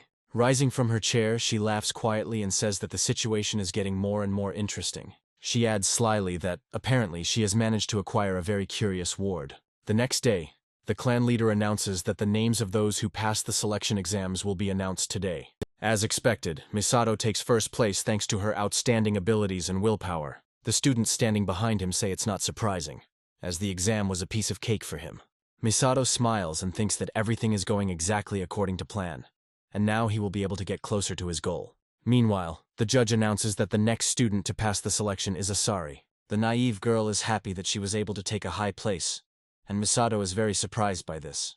He reflects that he didn't realize that the unique attribute alone would be enough to pass. He also suggests that Leia is using the Academy's students for her own dark purposes. There can be no other explanation, because there must be a reason why Asari is selected. Asari meets the protagonist's gaze and smiles sincerely, rejoicing at her victory. Misato realizes that, despite the difficulty it poses for him, he will have to act to save her. He reflects on how he is doing everything he can to ensure that no one dares to harm her. With a stern look, he decides that he must achieve his goal by protecting the innocent girl. A few days after the exam, they arrive at the Japanese branch of Lei's company. They are met by her assistant, who says that he is glad to see everyone who passed the selection, and invites them to make themselves at home. He also reports that a compatibility check will be conducted today before officially joining the clan. He emphasizes that this event is very important, since Leia herself will be present at it. The assistant adds that Leia will join them after the check, but for now, he decides to give them a tour. Misato follows him, wondering what he should do next. He understands that ideally he should head straight to Leia, but now he can't leave Asari alone. Asari happily says that being in such a huge building actually makes her nervous. She also says that the opportunity to join this clan makes her happy. Misato looks at her in surprise and asks why she even decided to join the Great Serpent Clan. Asari explains that her mother is in the hospital and the treatment is expensive, so she needs money. Misato understands that Asari is acting nobly and is sympathetic to her choice. He also comes to the conclusion that he is now obliged to protect her even more, if only so that she can help her mother. After a while, the assistant leads them to the basement and says that they are almost there, inviting them to go down. A few minutes later, they find themselves in a strange room where there are many guards. Looking around, Misato assumes that this is a testing facility, and is finally convinced of Leia's dark intentions. After taking a few steps, the assistant orders his colleagues to close the doors. A moment later, the metal doors slam shut behind the naive schoolchildren. Misato assumes that they are not going to be released and understands that the situation is serious, but remains calm. The confused students approach Leia's assistant and ask what all this means. He becomes stern and orders them to shut up immediately, making it clear that the jokes are over. The students don't understand why he suddenly started to treat them with hostility, and decide to find out everything. The assistant reminds that, as he said earlier, they will now conduct a compatibility check. He decides to clarify the details, explaining that compatibility will be demonstrated through interaction with the new drug. He explains that this drug is made from ingredients obtained in the dungeons and is capable of enhancing abilities. The students are delighted with this information, thinking it is a great idea. Misato decides to intervene and asks if the drug has any side effects. His opponent smiles and says that it will be much easier to show everyone what will happen if compatibility does not occur. At the same moment, the CCTV footage is turned on, showing the person being injected with the drug dying. All the school children watch in horror as the unfortunate man, under the influence of the drug, turns into a lifeless body. They wonder what that was, to which the villain replies that they just saw what happens if they prove incompatible. Students predictably refuse to participate in the program, saying they would never agree to it. They understand that they will have to break through by fighting, and are preparing to engage in combat with their opponents. Attacking Leia's right hand, they demand that she immediately release them and return them home. Misato decides to ignore her classmates and not protect them, focusing only on Asari. He tells her to stay with him while the villains deal with the other students. He immediately rushes into the attack and delivers several powerful blows, causing his opponents to lose consciousness. Due to the damage they receive, they become immobilized and hang in the air. After this, the mercenary irritably says that the number of test subjects has decreased. With these words, he looks around again in search of other victims, and tries to figure out who to start with. Asari catches his attention because she appears to be the weakest of the remaining test subjects. He states that he is interested in seeing the result of the experiment if it were carried out on a student with the attribute of light. After this, he begins to approach her, holding a syringe in his hands, which can easily miss the vein. Misato steps forward to protect the girl, gesturing that she will not let anyone pass. His opponent asks in surprise what he is doing, to which Misato replies that she will not allow scum to harm the innocent. These words hurt the villain's pride, and he decides to teach the impudent student a lesson. After this, he turns to his subordinates and orders them to immediately capture and neutralize him. They rush to attack, but are unable to reach Misato because he is too fast. Misato effortlessly knocks out a giant bruiser who could twist a normal man into a ram's horn. The remaining guards watch the results of the fight in surprise and try to figure out who they are up against. Misato continues to move at incredible speed and defeats all of her opponents. None of them can do anything against him because he is too fast and strong. Only a few seconds pass, and he already deals with several guards, after which only the main villain remains. The criminal can't believe that his men were killed with one blow. Misato turns around and says with a menacing expression that he will be next. Such determination even briefly frightens an experienced mercenary who has seen a lot. He comes to the conclusion that he must act faster and more decisively. He lunges towards Asari to grab her and drag her away before she can react. Misato abruptly stops his rush and says that he warned him that he won't let anyone near Asari. The mercenary jumps to the side and is amazed at the speed of an ordinary student. He wonders who this guy is, because a normal person shouldn't be capable of something like this. Misato looks at her opponent again with a menacing expression and says that he must prepare for battle. Now the mercenary begins to be overcome with real fear for his life. He curses several times, trying to figure out how to act in this situation. Misato turns to Asari and tells her that she should stay behind to avoid getting hurt. Asari watches what is happening with fear and thinks that her comrade is incredibly brave and strong. She realizes that she couldn't even follow his movements when he was fighting the mercenaries. She assumed he had become stronger, but she didn't expect him to be so indestructible. The mercenary advises the enemy not to become arrogant, as this could lead to defeat. Misato says she wants to ask him one question before they fight. He looks at the crippled students and says that the academy's students are being used as test subjects. Looking closely at his opponent, he asks why they need this. The mercenary smirks and asks if Misato didn't listen to his explanation about the drug. He then states that all who choose to follow Lady Leia receive her blessing. He says that once she creates the perfect formula for the medicine, she will gain even greater power. Misato asks if it is really acceptable to conduct inhumane experiments on people for this reason. The mercenary replies that they use everything that is available, and that is the only thing that matters. Smiling, he says he doesn't see anything wrong with it, because that's how people find meaning. He sincerely claims that he considers it an honor for such people to be experimental subjects. Misato recalls Asari's words about her mother being seriously ill and the cost of treatment being expensive. The thought that such a kind girl could fall into the hands of these scoundrels makes him furious. The aura around him changes dramatically and he clenches his fists. The mercenary continues his story, saying that Asari should also be happy, because now she is their test subject. Misato orders him to be quiet as his aura flares brighter than flames. The mercenary can't believe that his words have driven his enemy into a rage and tries to understand what happened. Misato asks if he understands who is in front of him, and accuses him of not being able to understand Asari's feelings. Asari is amazed by his incredible sensitivity. The mercenary is surprised by such words because he never knew Asari, but now he feels a lot of pressure. Nevertheless, he decides to challenge Misato to find out how strong he is. He adds that he usually forbids such students from interfering, but admits that he admires his courage. He immediately invites Misato to join Leia, saying that she will be in great need of such promising recruits. He proposes a deal whereby Misato must hand over Asari to them in exchange for a high-ranking position within the corporation. Misato orders him to be quiet, loudly declaring that she can never forgive people like them. The mercenary understands that now everything will be decided by fists, and declares that Misato will regret her decision.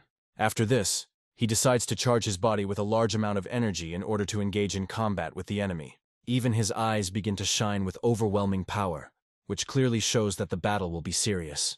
Misato looks closely at the enemy and asks if he has enhanced body magic. The mercenary decides to talk about his fighting abilities and says that combined with martial arts, he is invincible. Looking at the enemy, he advises him to attack, while taking a defensive position. Immediately after this, he deceives his opponent and rushes into battle himself, hoping to confuse him. Misato easily dodges the attack, as she is too fast to be caught by such a move. However, the shockwave created by the collision is directed straight towards Asari. Watching this, she is amazed by the incredible power of both fighters. The mercenary says with a smile that apparently Misato managed to dodge after all. Misato analyzes the enemy and realizes that body enhancement magic is indeed powerful, and decides to take advantage of this knowledge. The mercenary rushes forward and says that now Misato will not be able to avoid the next blow. Misato decides to focus on turning the experience into an image that will help him win. The mercenary, seeing the enemies in action, wonders if he is giving up. As he approaches, he delivers a swift blow that stops just centimeters from Misato's head. Misato's eyes snap open, activating her void magic at full power. At the same second, he strengthens his body and intercepts the blow at the last moment.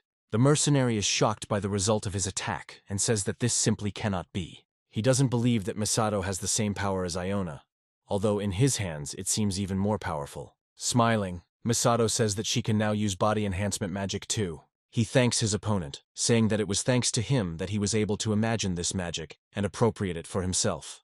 Immediately after this, he delivers a crushing blow to the enemy, sending him flying. This blow is enough to completely disable an experienced mercenary. Having crashed into the wall, he falls down, trying to understand who this student is and why he has such skills. Misato observes the enemy, making sure that he no longer poses a threat, and decides to move on. Before leaving, he gives him a stern look that expresses complete moral superiority. He then turns to Asari and asks if she's okay and how she is feeling. After this, he tells the disciples who have risen to their feet that they need to leave here immediately. The students ask in surprise where he is going to go, since the exit is in the other direction. Instead of answering, he goes up to one of the doors and starts hitting it with his hands, leaving deep cracks. Having forced his way through, he calmly enters, looking around to avoid being ambushed. After making sure that it is relatively safe here, he tells his comrades that he has something important to do. Leia receives a message from colleagues reporting an emergency in the basement. She is informed that, apparently, her right hand has been defeated and the students have escaped and are at large. The informant also says that an incredibly strong guy has appeared there, defeating everyone. A few moments later, the connection with the informant is lost, and Leia looks at the phone in surprise, trying to understand what happened. The situation seems strange to her, because she doesn't understand what's going on at all. A few moments later, the doors open and Misato enters the office. Leia looks at him in surprise and asks who he is and why he came, but he interrupts her. He says menacingly that he is here for a simple reason, which he will now explain. Taking a few steps forward, he says that he has come to repay her for what she did 20 years ago. Leia says with surprise that she doesn't understand what kind of debt she could have to him from 20 years ago. Misato replies that she apparently doesn't understand anything, and adds that he will have to explain everything in detail. He says that 20 years ago, after appearing in the SSS-ranked dungeon, they began to be considered heroes. Leia tries to understand what this student is getting at, because at that time he wasn't even born yet. Misato explains that on that day, the evil intent of one man, who is now considered a villain by everyone, was revealed. Leia asks what he's talking about. hinting that she has no intention of listening to history lectures. Misato claims that Pentagram members now lead all major spheres of the world and are hailed as heroes who defeated evil. Leia asks what exactly is bothering him about this state of affairs. Misato says that this is a lie and that they are actually the real villains. Leia is surprised to see his aura suddenly change and asks what he means by such accusations. Misato says they sacrificed their own comrades to reap the benefits and build their legacy. He adds that even now they use the will of those who once stood beside them, and asks if this is not true. Leia chuckles when she hears him express such naive and fantastical thoughts and says it's funny. Afterwards, she asks if he really believes in such conspiracy theories. Misato confidently says that this is not a conspiracy theory, because he knows perfectly well what they did. Looking at her, he says that he himself saw how they pushed their comrades into the gate to seal it. Leia's eyes widen in horror, not understanding how anyone could have known what they had done. There is indeed something very strange about this situation, since the student cannot possibly know about these events. Misato looks at her sadly and asks if she still doesn't understand who he really is. Misato, striking a typical pose, tells her his real name and says he has come to get even with her. Leia instantly believes him and realizes that in front of her is the same Misato whom they once betrayed. For a moment she doubts it and says that it is simply impossible. But Misato counters that it is true. He reveals that he uses the very power that made him a monster and is reincarnated. Leia is momentarily stunned, trying to comprehend whether she will actually have to fight this man. Misato, meanwhile, says that she knows perfectly well what her company is doing in secret. He claims that if he makes this public, their reputation will be ruined, but Leia protests. Leia orders him not to disturb her, but he replies that she should be the one saying these words to them.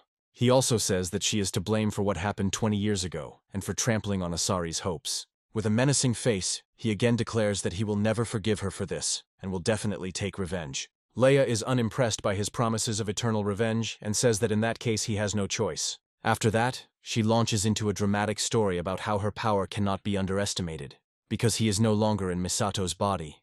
She states that if he dares to appear before her and try to interfere with her plans, he will pay for it. She grabs the weapon and begins to swing it over her head to push back her opponent. After that, she delivers a lightning strike to the ground where Misato was standing just a few seconds ago.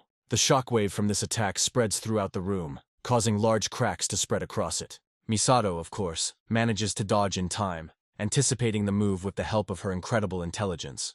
Leia asks him what he thinks about it, and claims that the weapon's power was developed by his company. She adds that the weapon is forged from materials mined in the dungeons, which means it is stronger than any steel.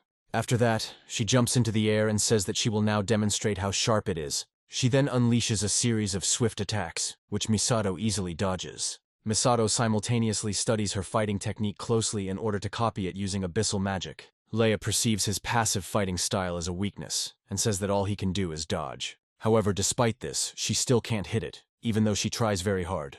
Misato tries to tease her by saying that she now understands why she moves so clumsily. Analyzing her combat style, he argues that she has become too caught up in her role as a corporate executive. He also accuses her of becoming complacent and now being no better than Iwako, whom she once despised. These words immediately infuriate her, and she angrily declares that he will regret this. Having charged her body with thunderous energy, she prepares to complete the lightning throw. At first glance, it appears that it hits Misato, as he is sent flying to the side after being struck by the spear. Leia is pleased that she finally manages to hit him with a powerful attack. However, it turns out that Misato can somehow ignore any damage to her body. Leia watches him teleport from side to side and wonders how he dares to behave like this. She wonders if magic really works this way and decides to do things differently. Taking the energy of fire, she says that she must now finish him off with the next blow. With these words, she spins the spear above her head, creating a veritable ring of fire. She screams that now she will make sure that his mouth finally shuts up. After this, she lunges forward and makes a sweeping lunge, causing even the air to become hot. Misato makes no attempt to dodge the blow and simply looks at her. The whole point is that he reads her movements flawlessly and catches the weapon with just 2 fingers. Leia looks at this in surprise and says that this simply cannot be, because no one is capable of intercepting the weapon. Misato haughtily states that this is apparently the extent of her power, if she has nothing else to show for it. He accuses her of having actually become much weaker than she was 20 years ago, and that her fighting skills have deteriorated. Leia understands that when it comes to the extreme, she has no choice but to use her trump card. She runs away from Misato and quickly heads to her desk, where something very important is located. Misato watches her in surprise and notices what she decides to take from the table. Leia gets to the syringe, which contains a test serum that can help deal with him. Without a second thought, she grabs the syringe and prepares to inject herself. Misato decides not to stop her, and Leia quickly injects herself with the full amount. Misato watches her with interest and realizes that her body is beginning to undergo a transformation.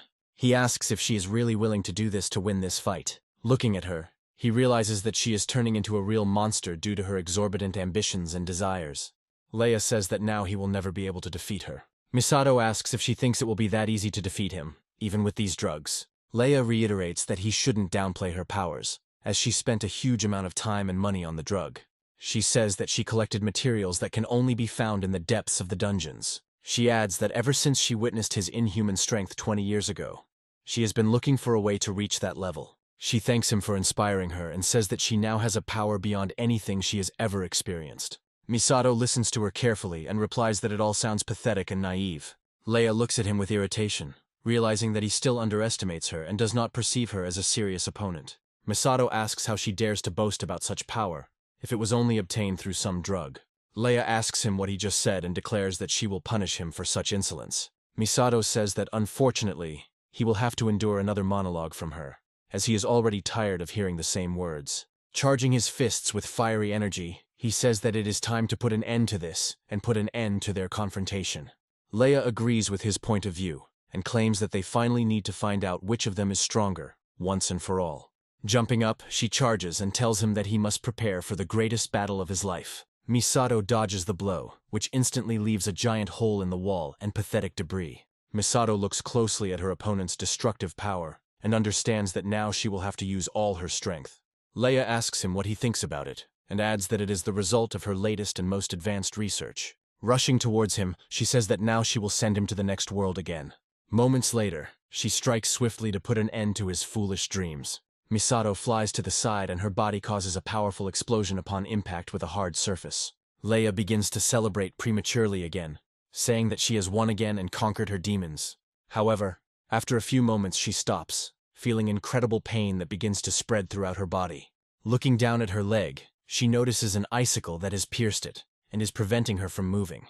Misato proudly says that he implanted this ability the moment she launched her attack. Leia looks at him and asks how he managed to carry out such an operation so quickly. Misato explains that thanks to her subordinates, he understood how they use body enhancement magic to become stronger. He also says that her drug is a serious development, capable of impressing, but it only raises a whirlwind of destruction around it. Leia asks how dare he mock the results of her research, which she spent so much time on.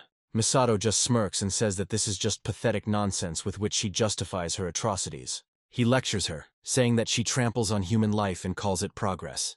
He admits that she disgusts him, and Leia shudders at the confident, cold voice he uses. However, arrogance gets the better of her and she prepares to carry out a sneak attack. Rushing towards him, she declares that she will silence him and swings her claws.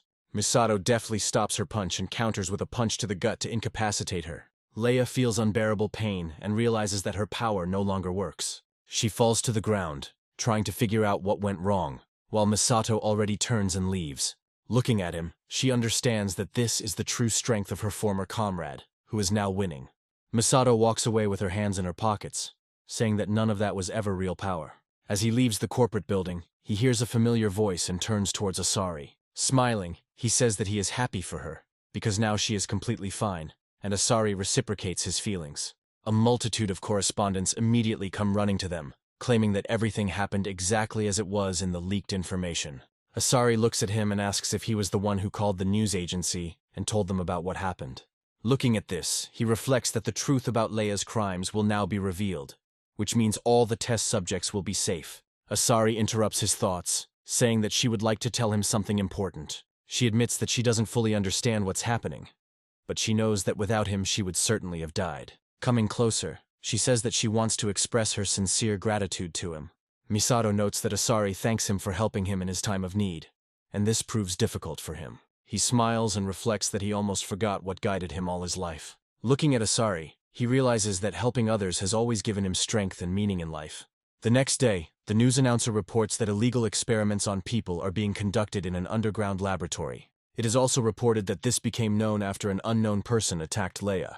According to doctors, Leia herself has memory problems, so the identity of the attacker remains unknown. Misato wonders how the others will react when they find out about this, when suddenly the broadcast is cut off. The news announces that Nathaniel, the leader of the Pentagram organization, will speak to the public. Misato becomes furious upon hearing this name and decides to listen to what he has to say. Nathaniel states that he is speaking to the people on behalf of his organization to convey an urgent message. He adds that they are deeply shocked by the incident that happened to Leia. He says that her comrades feel deep shame for not noticing her descent into darkness. Misato is surprised that the villains do not confess to their crimes, but try to deceive the public. Clutching the TV remote, he realizes that everything is repeating itself, just like 20 years ago. To his amazement, he realizes that these people have not changed at all and continue to lie. Misato assumes that people like Asari and himself are nothing more than nothings to be disregarded.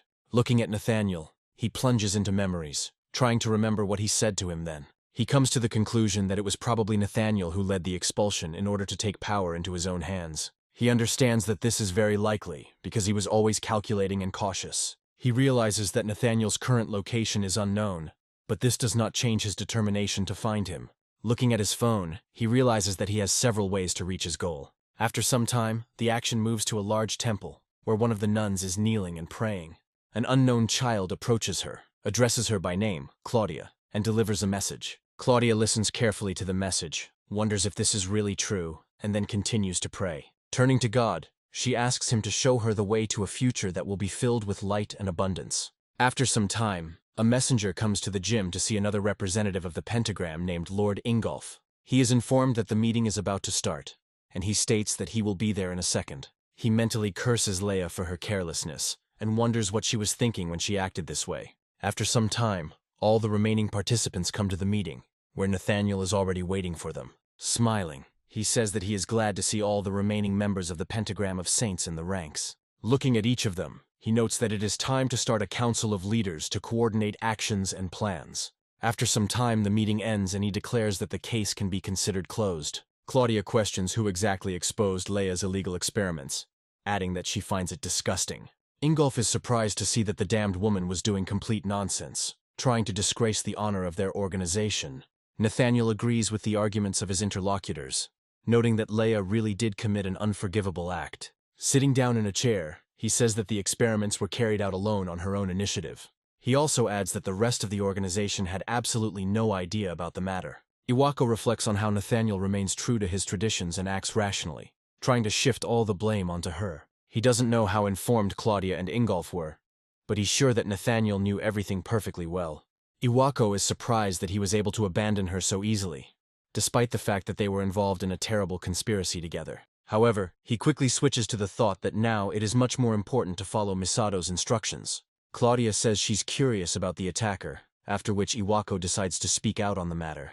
He says that a sealed letter arrived at the academy from the one who attacked Leia. Claudia is very surprised by this, and Nathaniel immediately orders Iwako to read the contents of the letter. Iwako agrees and says that she will read the letter right now, since this is her first time doing so. He says that the attacker returned to the present world from the depths of the gates in which they imprisoned him. The letter also says that he is going to deal with everyone who did this to him and will be cruel. After that, Misato's name is on the letter, and as soon as Iwako says it, everyone starts acting nervous. Claudia is frightened and wonders if someone is using his name to harm them.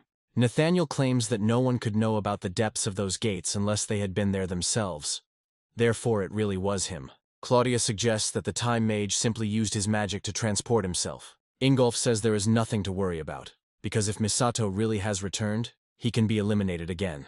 Nathaniel agrees with his words, noting that there is no need to act right now. He also says that it doesn't hurt to be a little passive to observe the enemy's actions. After the meeting ends, Ingolf decides to spend some time alone with his thoughts. Looking at the starry sky, he remembers Misato, and a distinct note of anger appears in his voice. He says that this man is the only one he can never forgive for what he did.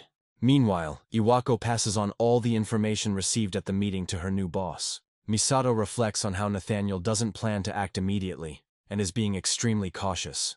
From his point of view, this is good, because when they realize that he has returned, they will no longer be able to remain inactive. He decides to first strike at those whose location he already knows. He turns to Iwako and says that now they must act. He asks where to begin. Misato replies that the plan of action is quite simple and asks to arrange the move. He also states that he wants to transfer to an academy associated with Ingolf, as this is the easiest goal. Iwako explains that this man is not like him or Leia, as he has no dark deeds. Misato says it doesn't matter since he needs to at least see his face before fighting. He informs his subordinate that he leaves all formalities to him, after which he ends the conversation. Stepping out onto the balcony at night, he reflects that the absence of rumors about him does not mean anything. For Misato, the most important thing remains the fact that Ingolf betrayed him 20 years ago for an unknown reason. After some time, he boards a plane and successfully flies to another country to continue his studies. Asari watches the plane from the academy window, hoping for great success. She sees the plane off with a smile, despite the fact that the main character will never be able to see her. After some time, the plane lands in another country, located tens of thousands of kilometers away. Stepping out onto the streets of his new country, he wonders if this is really what Germany looks like. He reflects on the fact that he has already succeeded in establishing a connection between the academy of this country and Ingolf. He decides to use the academy to get closer to his next goal. The first thing he does is head there to get his bearings and understand the local routine. However, his thoughts are interrupted by the loud screams of a woman who declares that she is fed up with everything. Turning around, he notices a girl approaching a group of men, acting as if they were drunk. Taking a closer look, he realizes that it is a Japanese woman who has found herself in an unpleasant situation with foreigners. After thinking for a moment, he realizes that the people around him probably speak a different language. He decides to use magic to instantly learn the language and understand their speech. Gradually, the words spoken by foreigners begin to form meaningful sentences. The foreigners ask the girl why she doesn't chat with them a little, promising that they won't offend her. The girl replies that she is tired of them and refuses to deal with such rude people. The tipsy people ask her why she insults them and say that they will punish her for such words. As soon as they put their hand on the key, it becomes clear that this situation cannot be resolved so easily. But Misato abruptly intervenes. He asks in a loud voice why they decided to pester a girl who clearly doesn't want to communicate with them.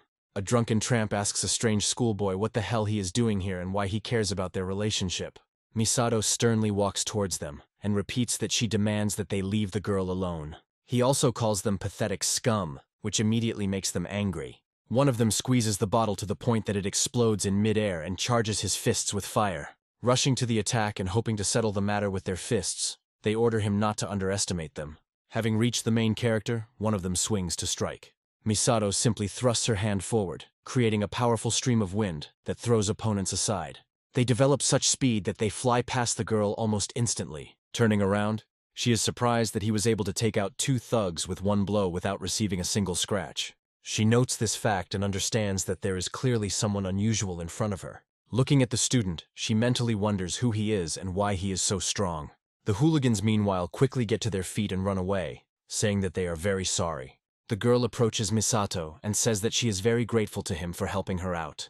Misato replies that his actions require no thanks and notes that their fight has attracted attention. After this, he turns around and leaves so as not to attract unnecessary glances, since he does not want to stand out. The girl smiles and reflects that the last time she was saved like this was when she met a certain person. She decides to follow him to strike up a conversation and get to know him a little. Misato notices her following him and turns towards her in surprise, trying to figure out what she wants. The girl smiles and says that she wanted to thank him again, because if it weren't for him, everything would have ended badly.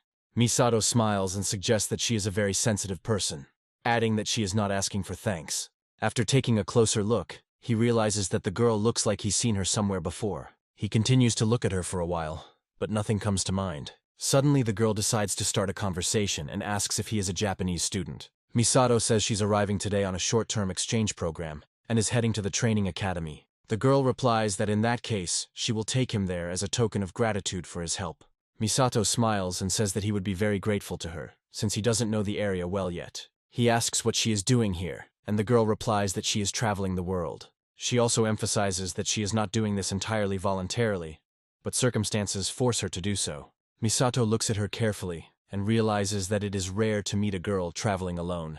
He asks if she feels any danger, as such troubles can happen quite often. The girl brushes it off and says that she is fine, despite her appearance, because she understands spells. After that, she changes the subject and asks if he really plans to study at the training academy. She warns him that the school is known for its meritocratic system, and that many students think the same way. She explains that they have a class ranking system and their own hierarchy. Misato listens carefully and comes to the conclusion that these people take meritocracy much more seriously than in Japan. Remembering the information that Iwako gave him, he comes to the conclusion that regular training is conducted in Ingolf. He assumes that if he wants to get closer to them, he must make himself known at this school. This is ideal because the hero is incredibly strong and will be able to quickly climb the ladder of the strongest. After a while, the girl interrupts his thoughts and points to the school where he will study. The school is designed in a medieval style, and Misato takes a moment to admire its beauty. After this, he says that he will find the way himself and thanks her for seeing him off. The girl stops him briefly and says that she did not give her name, adding that her name is Shirato Sayuki. Misato shakes her hand and tells her the name of the previous owner of this body, Asai Kyosuke. Yuki suddenly becomes very surprised, as if she had seen a ghost, and looks at him for a long time without saying a word.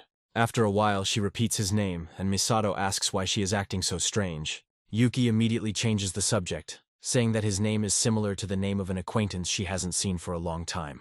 After that, she turns around and wishes him luck at the academy, and Misato watches her go and waves.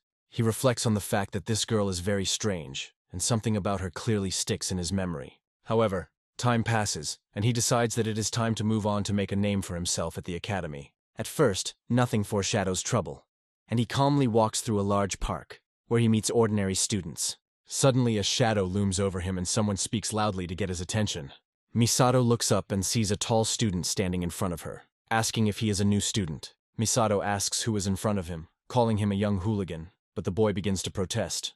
After this, he suddenly makes a dash towards him and says that it is not every day that Japanese people are transferred to them. Coming closer, he states that he must make sure that the newcomer does not get the wrong impression of this place. Misato realizes where this conversation is heading and sighs, feeling like he doesn't want to start the day with a fight. However, he almost immediately remembers Yuki's words, warning him that this school professes meritocracy. Putting his bag on the floor, he says that he accepts the challenge and is ready to fight if his opponent so wishes. His opponent takes a few steps to the side and says that he is glad that he was understood at a glance. After this, he calls upon some magic and invites his opponent to begin the fight. This turns out to be a deception, as immediately after this he throws several fast-flying stones in his direction. Misato can handle this attack without much trouble, as some measly students can't harm him. These stones crash into the ground with impressive force and speed, only miraculously missing the one who originally created them. The red-haired student looks at his spell in surprise and wonders how it was dispelled so easily. Misato states that the number of stones was impressive, but their power was too weak. Immediately after this, he decides to create a more impressive earth spell, saying that this is how it should be used. After this, he steps forward to deliver a devastating attack. The giant ball flies by with such speed that it knocks the unfortunate student off his feet. Misato says that next time he should at least achieve a result that would make it look impressive.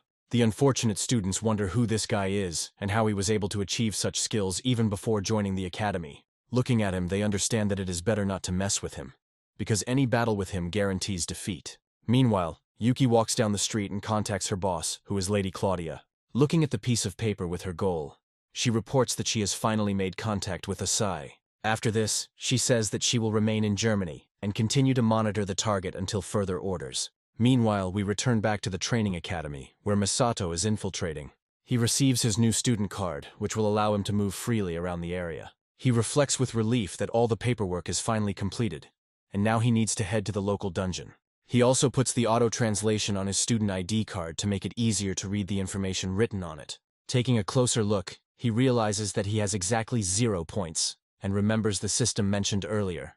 However, he is not worried about this now, since he has no classes today, and he can test his strength. He calmly heads towards the portal that leads to the dungeon, unaware that he is being watched. The same student who had previously challenged him decides to keep a close eye on his supposedly new target. Misato muses that if he wants to get closer to Ingolf, he needs to upgrade his rank to special class. The first thing he decides to do is start earning points here, since this dungeon is one of the highest level ones. Looking around, he sees ruins that seem uninhabited, but this is just an illusion. He takes a few steps forward towards the monsters to find out who lives here and how dangerous they are. Analyzing the undead that live here, he realizes that he had never seen anything like this when he was in Japan.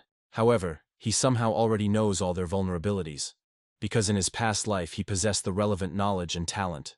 One of the skeletons, distinguished by its heavy weapons, makes a surprisingly fast movement for its armor. Misato is much faster and calmly steps aside to avoid the blow of the massive axe. He muses that the undead usually crumble under the force of impact and fire, so the choice of tactics here is obvious. Charging his fists with the maximum amount of firepower and strengthening his muscles with body magic, he crushes his enemies. No opponent can withstand even a single blow, as these skeletons are not designed to fight a true master. The undead watching the fight look at their opponent in surprise, realizing that he is too strong. Misato calls the remaining enemies and advises them to attack as quickly as possible. After some time, he calmly deals with everyone who stands in his way and begins to explore the dungeon. He remembers that all dungeons follow a certain logic, which means there must be a boss somewhere nearby. After a while, a giant magical skeleton appears before his eyes, which looks like a dungeon boss. Having sensed its aura, he understands that this monster is significantly stronger than the others, which means the fight will not be easy. To begin with, he decides to scout out the situation, assuming that there may be traps here that need to be disarmed. Taking proper aim, he releases a large fireball towards the enemy, which is capable of causing decent damage. As the fireball approaches, the skeleton begins to charge a wondrous spell into his staff. After a few moments, he effortlessly reflects the fireball and disperses it into the air. Misato is surprised by the boss's abilities, realizing that this is natural because he is not an ordinary skeleton. Immediately after this, the skeleton necromancer decides to take revenge on his enemy for disturbing his peace. Taking aim, he fires a projectile of corrosive magic, which, however, misses its target. Misato watches the magic in action with interest, realizing that he hasn't seen anything like this for a long time. Analyzing the behavior of this substance, he realizes that the ball melts everything it touches. He quickly realizes that this is a very high-level spell, but he thinks that it is even better for him. Thanks to his abilities, he can turn any spell to his advantage if he uses a little imagination. To begin with, he concentrates wind magic on his legs to increase his speed several times. After this, he begins to move around the enemy, dodging every shot and literally walking on air. At this rate, he finds himself within striking distance of his opponent in just a few seconds. Quickly copying his opponent's spell, he wonders if he can withstand his own volley. The skeleton doesn't have time to dodge and receives a charge of corrosive erosive magic right in the face. His fragile skull cannot withstand damage, even though it has been enchanted with magic. Misato jumps aside as the skeleton begins to shake in its death throes. After this, his aura slowly dissipates, and his body turns into magical dust. Misato muses that the effect of the copied spell was significant, even though he hadn't had time to fully study it. He understands that now he needs to increase the level of his void magic to make everything even easier. Immediately after this, he turns to his former adversary, who had been watching him the whole time. He orders him to come out of the shadows, and he grins and says that he didn't expect to be noticed so quickly. After this, he adds that he watched his fight, and hopes that he will not object to further actions. Misato asks him if he really wants to challenge him to a duel again, realizing that he wasn't convincing enough last time. Looking at his opponent, he understands that he is probably hiding something, because no one would approach him so openly. Meanwhile, the young man says that this issue can be settled once and for all, and for some reason reaches into his pocket. Misato prepares to counterattack, realizing that his opponent is clearly up to something. However, to his surprise, the young man simply runs up to him and begins to beg him to accept him as a student. Misato looks at him in surprise and wonders what he even means. He notices the strange cup in the young man's hands and asks why it might be needed for such requests. The young man explains that it is a Japanese dojo bowl, and that he has heard that the Japanese pass such bowls around as a sign of respect. He adds that he cannot do otherwise, as he is drawn to Misato's strength and would like to become his student. The young man also admits that the fight was crazy, and he feels like an idiot for challenging him in such a situation. Misato realizes that everything would be easier if this boy would simply challenge him and once again prove his superiority. After this, he puts his hand on his shoulder, and the boy assumes that with this gesture he has been accepted as a student.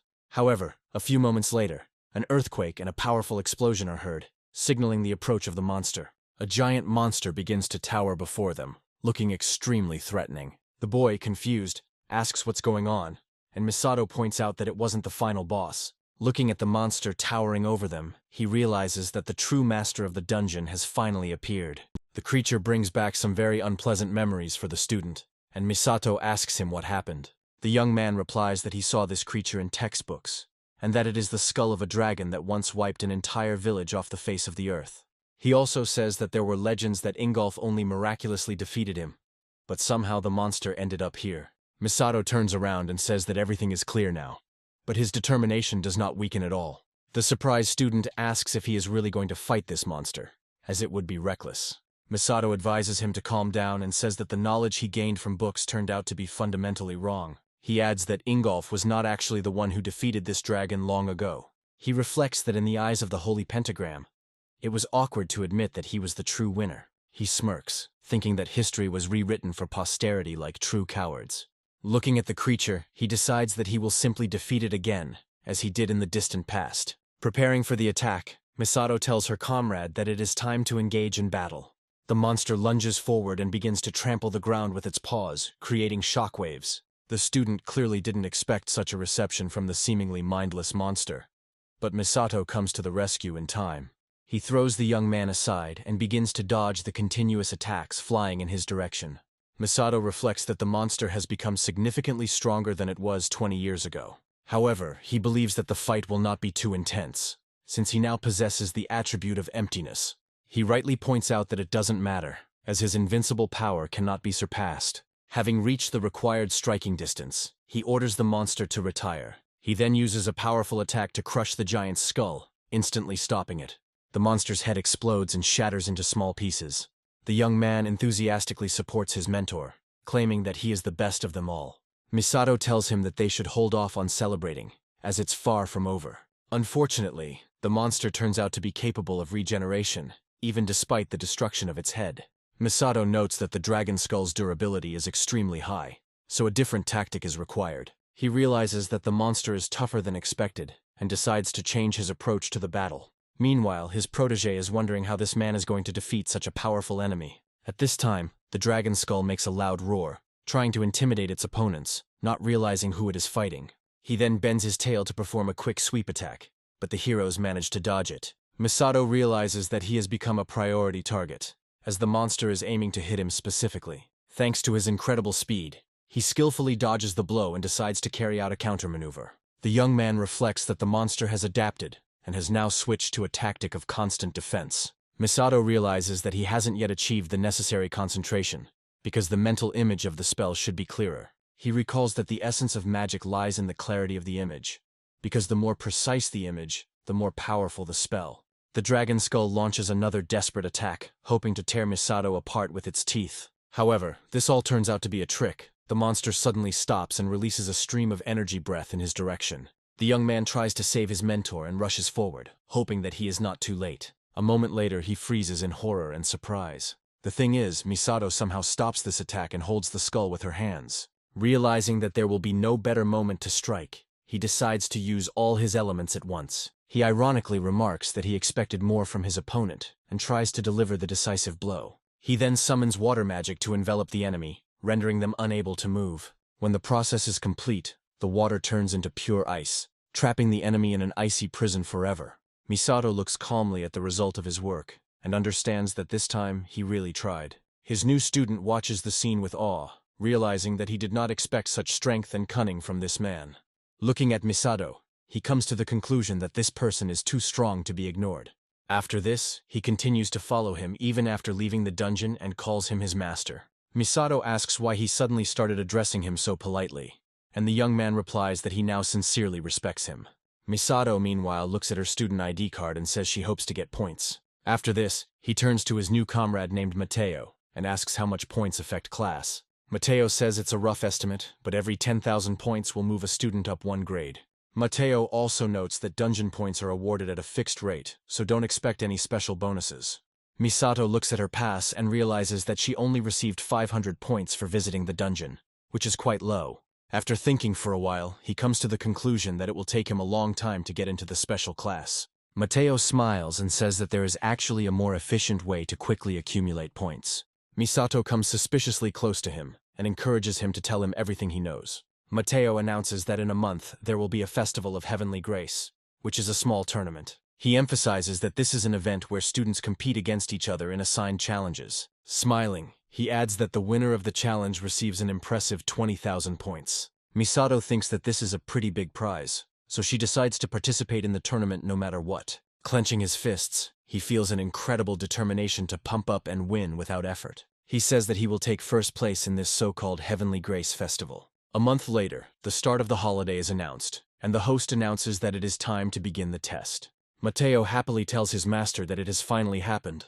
Misato, who has never worn the local uniform, understands that he needs to earn as many points as possible. He realizes that in this case, he will be one step closer to the one who betrayed him 20 years ago. The presenter explains that their mission is simple.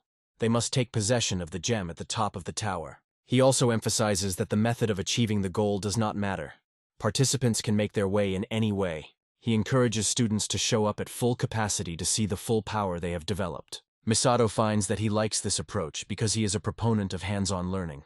Mateo turns to his master and says that he will try his best to make sure they take first place. Misato reflects that he was initially confused when he learned that teams only consisted of 2 people. He was lucky to have the perfect partner by his side, ready to follow his orders without question. After a while, he sees a familiar face.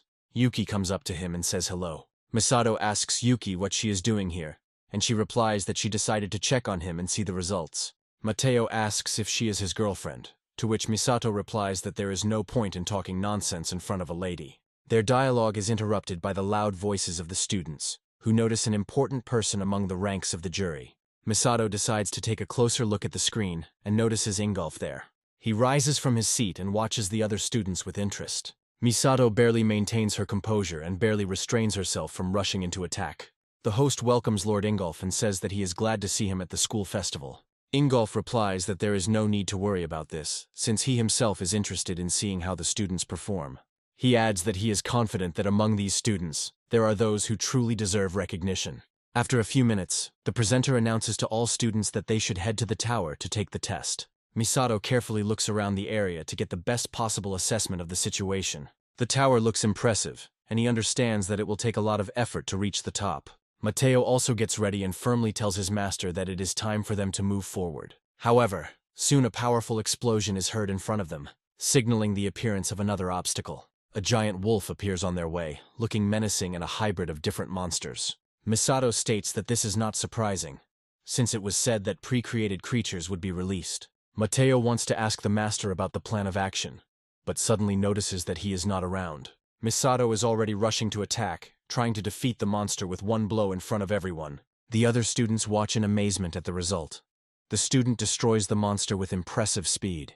Misato turns to her comrade and asks why he is so slow, then suggests they move on. Mateo smiles and says that he will be happy to follow his master to the very end. Their impressive results appear almost immediately on the main observation screen, and everyone follows them with interest. Ingolf looks at Misato with curiosity, surprised that he didn't expect to see a Japanese person here.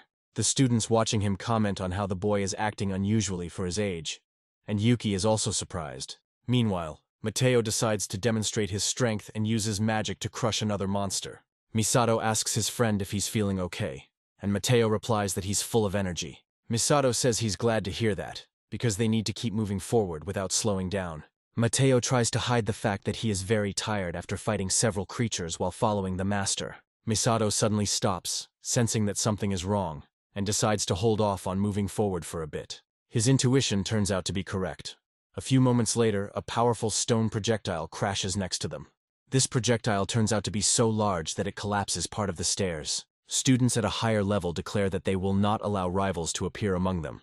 Mateo tries to reproach them for such behavior, but they only smirk and say that they cannot hear him from this height. After this, they go ahead, saying that they will stay to watch their progress. Mateo turns to Misato and wonders what they should do now. Misato looks at the student and says that there are no questions here, since they will simply fly there. Mateo asks how they can fly, not suspecting that he will find out the answer in a few seconds. Misato grabs her comrade, then creates a stream of wind and rushes forward, ignoring his screams. After some time, 2 students appear at the gate and say that they have finally reached the last room. They talk among themselves, noting that everything turned out to be much simpler than they thought. However, they don't get to enjoy their victory for long, as Misato is already catching up to them. He states that he is forced to disappoint them, because their obstacles did not create any difficulties for him.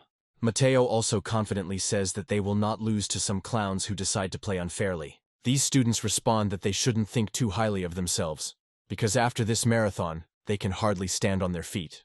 Misato notices that his opponents are moving too slowly and decides to go on the attack. The opponents don't have time to react in time, and he quickly strikes them on the back of the head. They only have time to wonder what happened, after which they immediately lose consciousness and fall down. Mateo is amazed at how quickly a person can be hit before they even blink. He also realizes that he didn't even have time to notice Misato's movement, realizing that a real god stands before him. Misato calmly opens the door and walks inside to collect her prize.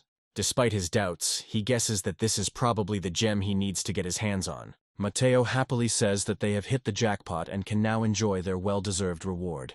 Misato stops him from celebrating too early, saying that this is probably not the end, and there is a trap here. Mateo wonders what he means when suddenly the floor begins to glow with strange energy rings. From these rings emerge living armor, which are formidable opponents. The presenter stands up in surprise and wonders what all this means, since this was not planned in the program. Ingolf does not order the test to be stopped, and a sly smile appears on his face. He wonders if the participants will be able to overcome this challenge, given its unplanned nature. Misato remains unperturbed despite the dire situation. Mateo feels a little scared, and Misato says that the armored soldiers are clearly not human. He assumes that someone created a spell that allows him to control so many warriors, and immediately guesses who it could be. He understands without a doubt that this is the work of Ingolf, who decided to eliminate him. One of the directors asks Ingolf if this magic belongs to him, to which he replies that it can be said that way. He adds that if it all ends too quickly, it would be boring to watch. The director notes that this is quite cruel, but Ingolf objects, saying that great magicians are only made through hardship. He doesn't think any single student can defeat that many opponents, but he's interested in seeing what they do. He says it's time to show what they can do, to showcase their skills. Mateo wonders what they should do, and Misato says that they can't take the gem without defeating the enemies. Mateo notes that it will be difficult because they have a whole army against them, and the opponents look very strong. Misato replies that he must do it anyway if he is going to achieve his goal. Mateo understands that there is no other way out, agrees with him and prepares for battle. He hopes that he can help at least a little with his actions. Unfortunately, his courage is short-lived, as this armor proves to be very strong. Misato, meanwhile, continues to fight without much trouble, as the opponents are still not strong enough. He decides to use body enhancement magic to stop the spear flying towards him with 2 fingers. Immediately after this, he prepares a powerful fire attack to break the enemy's spirit. No living armor has the slightest chance in battle against him, and this is noted by all observers. Students watching the action cannot believe that it is possible to deal with such opponents with bare hands. Misato performs highly skilled combat maneuvers, backed up by her masterful use of fire magic. With each passing moment, more and more enemies are defeated without a single chance of recovery. Mateo decides to hide in time and says that his master seems to have gone crazy, destroying everything in sight. Ingolf watches what is happening with satisfaction, and understands that this Japanese is capable of using serious magic. Believing that he wants to destroy everyone, he slams his fist on the table, realizing that it will not be easy. Immediately after this, knights begin to appear in even greater numbers than before. Mateo wonders what the school is up to by throwing such a dangerous test at them. Yuki reflects that with so many enemies, no one stands a chance, but she is interested in watching this fight. Looking at the protagonist, she mentally asks herself what his next move will be. Misato, meanwhile, forms the next spell she is going to use, turning back as she does so. Quickly counting the number of opponents, he realizes that there are about 30 animated suits of armor in front of him. He clearly understands that there are many of them, but compared to the monsters he has already encountered, this is nothing. This time, the opponents change tactics and try to use sharpened spears for long-range combat. Misato immediately creates a wall of rock to block any such attacks. Taking advantage of Misato's hesitation, the knights immediately try to surround him. Misato immediately notices this, and sends a wind slash towards them to get rid of the annoying enemies. He reflects that destroying these creatures one by one is pointless, and would prefer to erase them all at once. However, in the current situation, he does not have the opportunity to sit still and prepare a spell for a long time. He decides that the best solution is to use a spell he is already familiar with. This time he doesn't waste time recreating the formula, as he remembers it perfectly. Of course, he hates the person who first used this spell, but that doesn't matter now. Using void magic, he begins to concentrate his imagination in order to recreate that very spell. The ground around him trembles, and a large number of stone clots begin to emerge from it. Ingolf watches what is happening with extreme surprise, and cannot believe what he sees with his own eyes. Misato, meanwhile, is almost finished preparing for her grandiose ability. After this, he decides to use a combination of wind and earth magic to destroy his opponents. The living armor doesn't know what to do, and naturally becomes victims of this powerful magical attack. The explosion is so powerful that it even destroys several walls of the tower. After the smoke clears, only the pitiful remains of the armor that was destroyed remain on the ground. Misato emerges victorious in this battle, and calmly approaches the giant pearl, which grants him victory. Taking it in his hands, he says that the game is coming to an end, and he must receive his well-deserved reward. Mateo looks at his protege with joy and says that he has finally done what he has wanted for so long. Rushing to him, he begins to support him in every possible way, saying that his master is the best. Yuki watches in surprise, realizing that she had never suspected that he was capable of using a combination of magic. However, he is not the first person she knows with such abilities, but it still impresses her. Ingolf also turns out to be pleased with the results of this battle, and even begins to laugh sincerely. He is impressed that a mere student can use a spell that Iwako spent 20 years developing. He looks closely at the student's face and decides to find out as much as possible about him. Turning around, he says that if this student gets into a special class, he will make sure to personally train him. After some time, the official award ceremony for the tournament results takes place. One of the hosts asks everyone to welcome the legendary Asai, who undoubtedly holds the upper hand in this tournament. Surprised students say that this man is amazing, because he transferred here only a month ago. They assume that it was madness, because this guy is clearly not an ordinary person and looks more like a deity. Meanwhile, the host says that the armband ceremony will now take place, and a special guest has been invited for this. Misato wonders who this guest might be and hopes it is not Ingolf. Unfortunately for him, the guest actually turns out to be Ingolf, who has decided to honor the academy with his presence. The presenter addresses Ingolf, calling him Lord, and then announces that the entire stage now belongs to him. The rest of the students look at what is happening in shock and cannot believe what they are seeing with their own eyes. Misato is also surprised that this man decides to come to the academy after everything that happened. His motives remain unclear because he cannot figure out what exactly this person needs. Ingolf approaches Misato and says that he is entertaining him quite well at the Heavenly Grace Festival. Misato tries not to reveal his true identity and says that it is a great honor for him. Immediately after this, Ingolf hands him the award armband, which Misato must tie himself. However, Ingolf leans towards him and invites him to his estate this evening for an important conversation. The students watch in amazement, trying to understand what it all means and why they are talking to each other. Immediately after this, Ingolf turns to the astonished audience and waves goodbye several times. He then leaves, leaving Misato lost in thought about what this man is trying to achieve. After some time, the action moves to the place where the main character was invited. The butler greets him politely and says that they have been waiting a long time for his arrival. Misato wonders in her mind what Ingolf wants to talk to him about, as now is not the best time for it. He assumes that he has been found out and understands that he needed more time to prepare the assassination. However, he soon reaches a large hall, in front of which loud, creaking doors open. Misato muses that if he acts incorrectly, this could escalate into a fight and enters the room. Ingolf greets him with a smile, glad that he has come, and invites him to sit down at the table. After this, he states that they will have a full conversation after the meal is over. Misato thanks him for his politeness, and sits down at the table, trying to figure out what the man is up to. Ingolf notes that Misato's exploits at the Festival of Heaven's Grace were more than impressive. Misato nods politely, after which Ingolf says that he has one question that he has long wanted to ask. Looking at him carefully, Ingolf asks what exactly Misato is hiding so carefully. Misato freezes for a moment, terrified, wondering if his plan and identity have been discovered in advance. He tries to pull himself together, clenching his fists, and understands that this simply cannot be. He needs to remain calm. He suggests that if Ingolf really knew who he was, he would have acted much more directly. Ingolf remembers the combination spell Misato uses on the top floor and praises it. He also asks why Misato is able to perform spells that took Iwako 20 years to master. Misato realizes he got away with it, and replies that Iwako conducted special training for him back in Japan. Ingolf chuckles slightly and says that it was probably then that Misato learned fusion magic. Misato says with a smile that Iwako was simply a good teacher to whom he owes everything. Ingolf smiles and remarks that this sounds completely unlike him, before praising Misato for mastering her power. He then places the cup on the table and says that such power is best not used for evil. Rising to his feet, he adds that otherwise he could end up the same way Misato once did. The protagonist is surprised, falls silent and tries to understand what exactly Ingolf wants to tell him. Ingolf gets up from the table and reminds everyone that everyone has probably heard about the SSS rank dungeon disaster 20 years ago. He adds that Misato became overwhelmed by his own power and eventually began plotting a twisted plan. Ingolf says that Misato had ulterior motives for bringing the monsters out of the dungeon, which he did not share with the team. He adds that this is how Misato planned to destroy the rest of the people, including his own allies, and conquer the world. Misato can't believe what he just heard, as it completely contradicts his true motives. Ingolf reasons that all this happens only in order to remain the only hero in this world. He also adds that, fortunately for them, they manage to stop it before this happens and thwart the coup attempt. Misato realizes that this is complete nonsense, and his fists clench in rage at what he heard.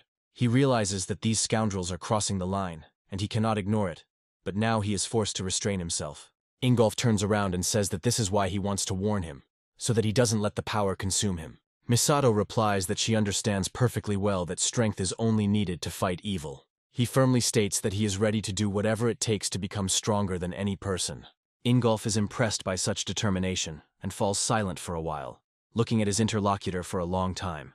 After this, he says that Misato turns out to be as interesting a person as he imagined. He then comes closer to him and says that he will reward his fighting spirit and incredible efforts. With a smile on his face, he adds that in the next training cycle he will become his personal sparring partner to help hone his skills. Ingolf clarifies that this will only happen if Misato is not opposed to such a development. Misato gets up from the table and says that he understands everything perfectly, adding that it is a great honor for him. Looking at his opponent, he decisively says that he wants to fight him to test his strength. After a while, Misato becomes lost in thought, believing that this is the best reward he could ever ask for. Being among ordinary people, he thinks about how he will crush his enemy with everything he has and take revenge.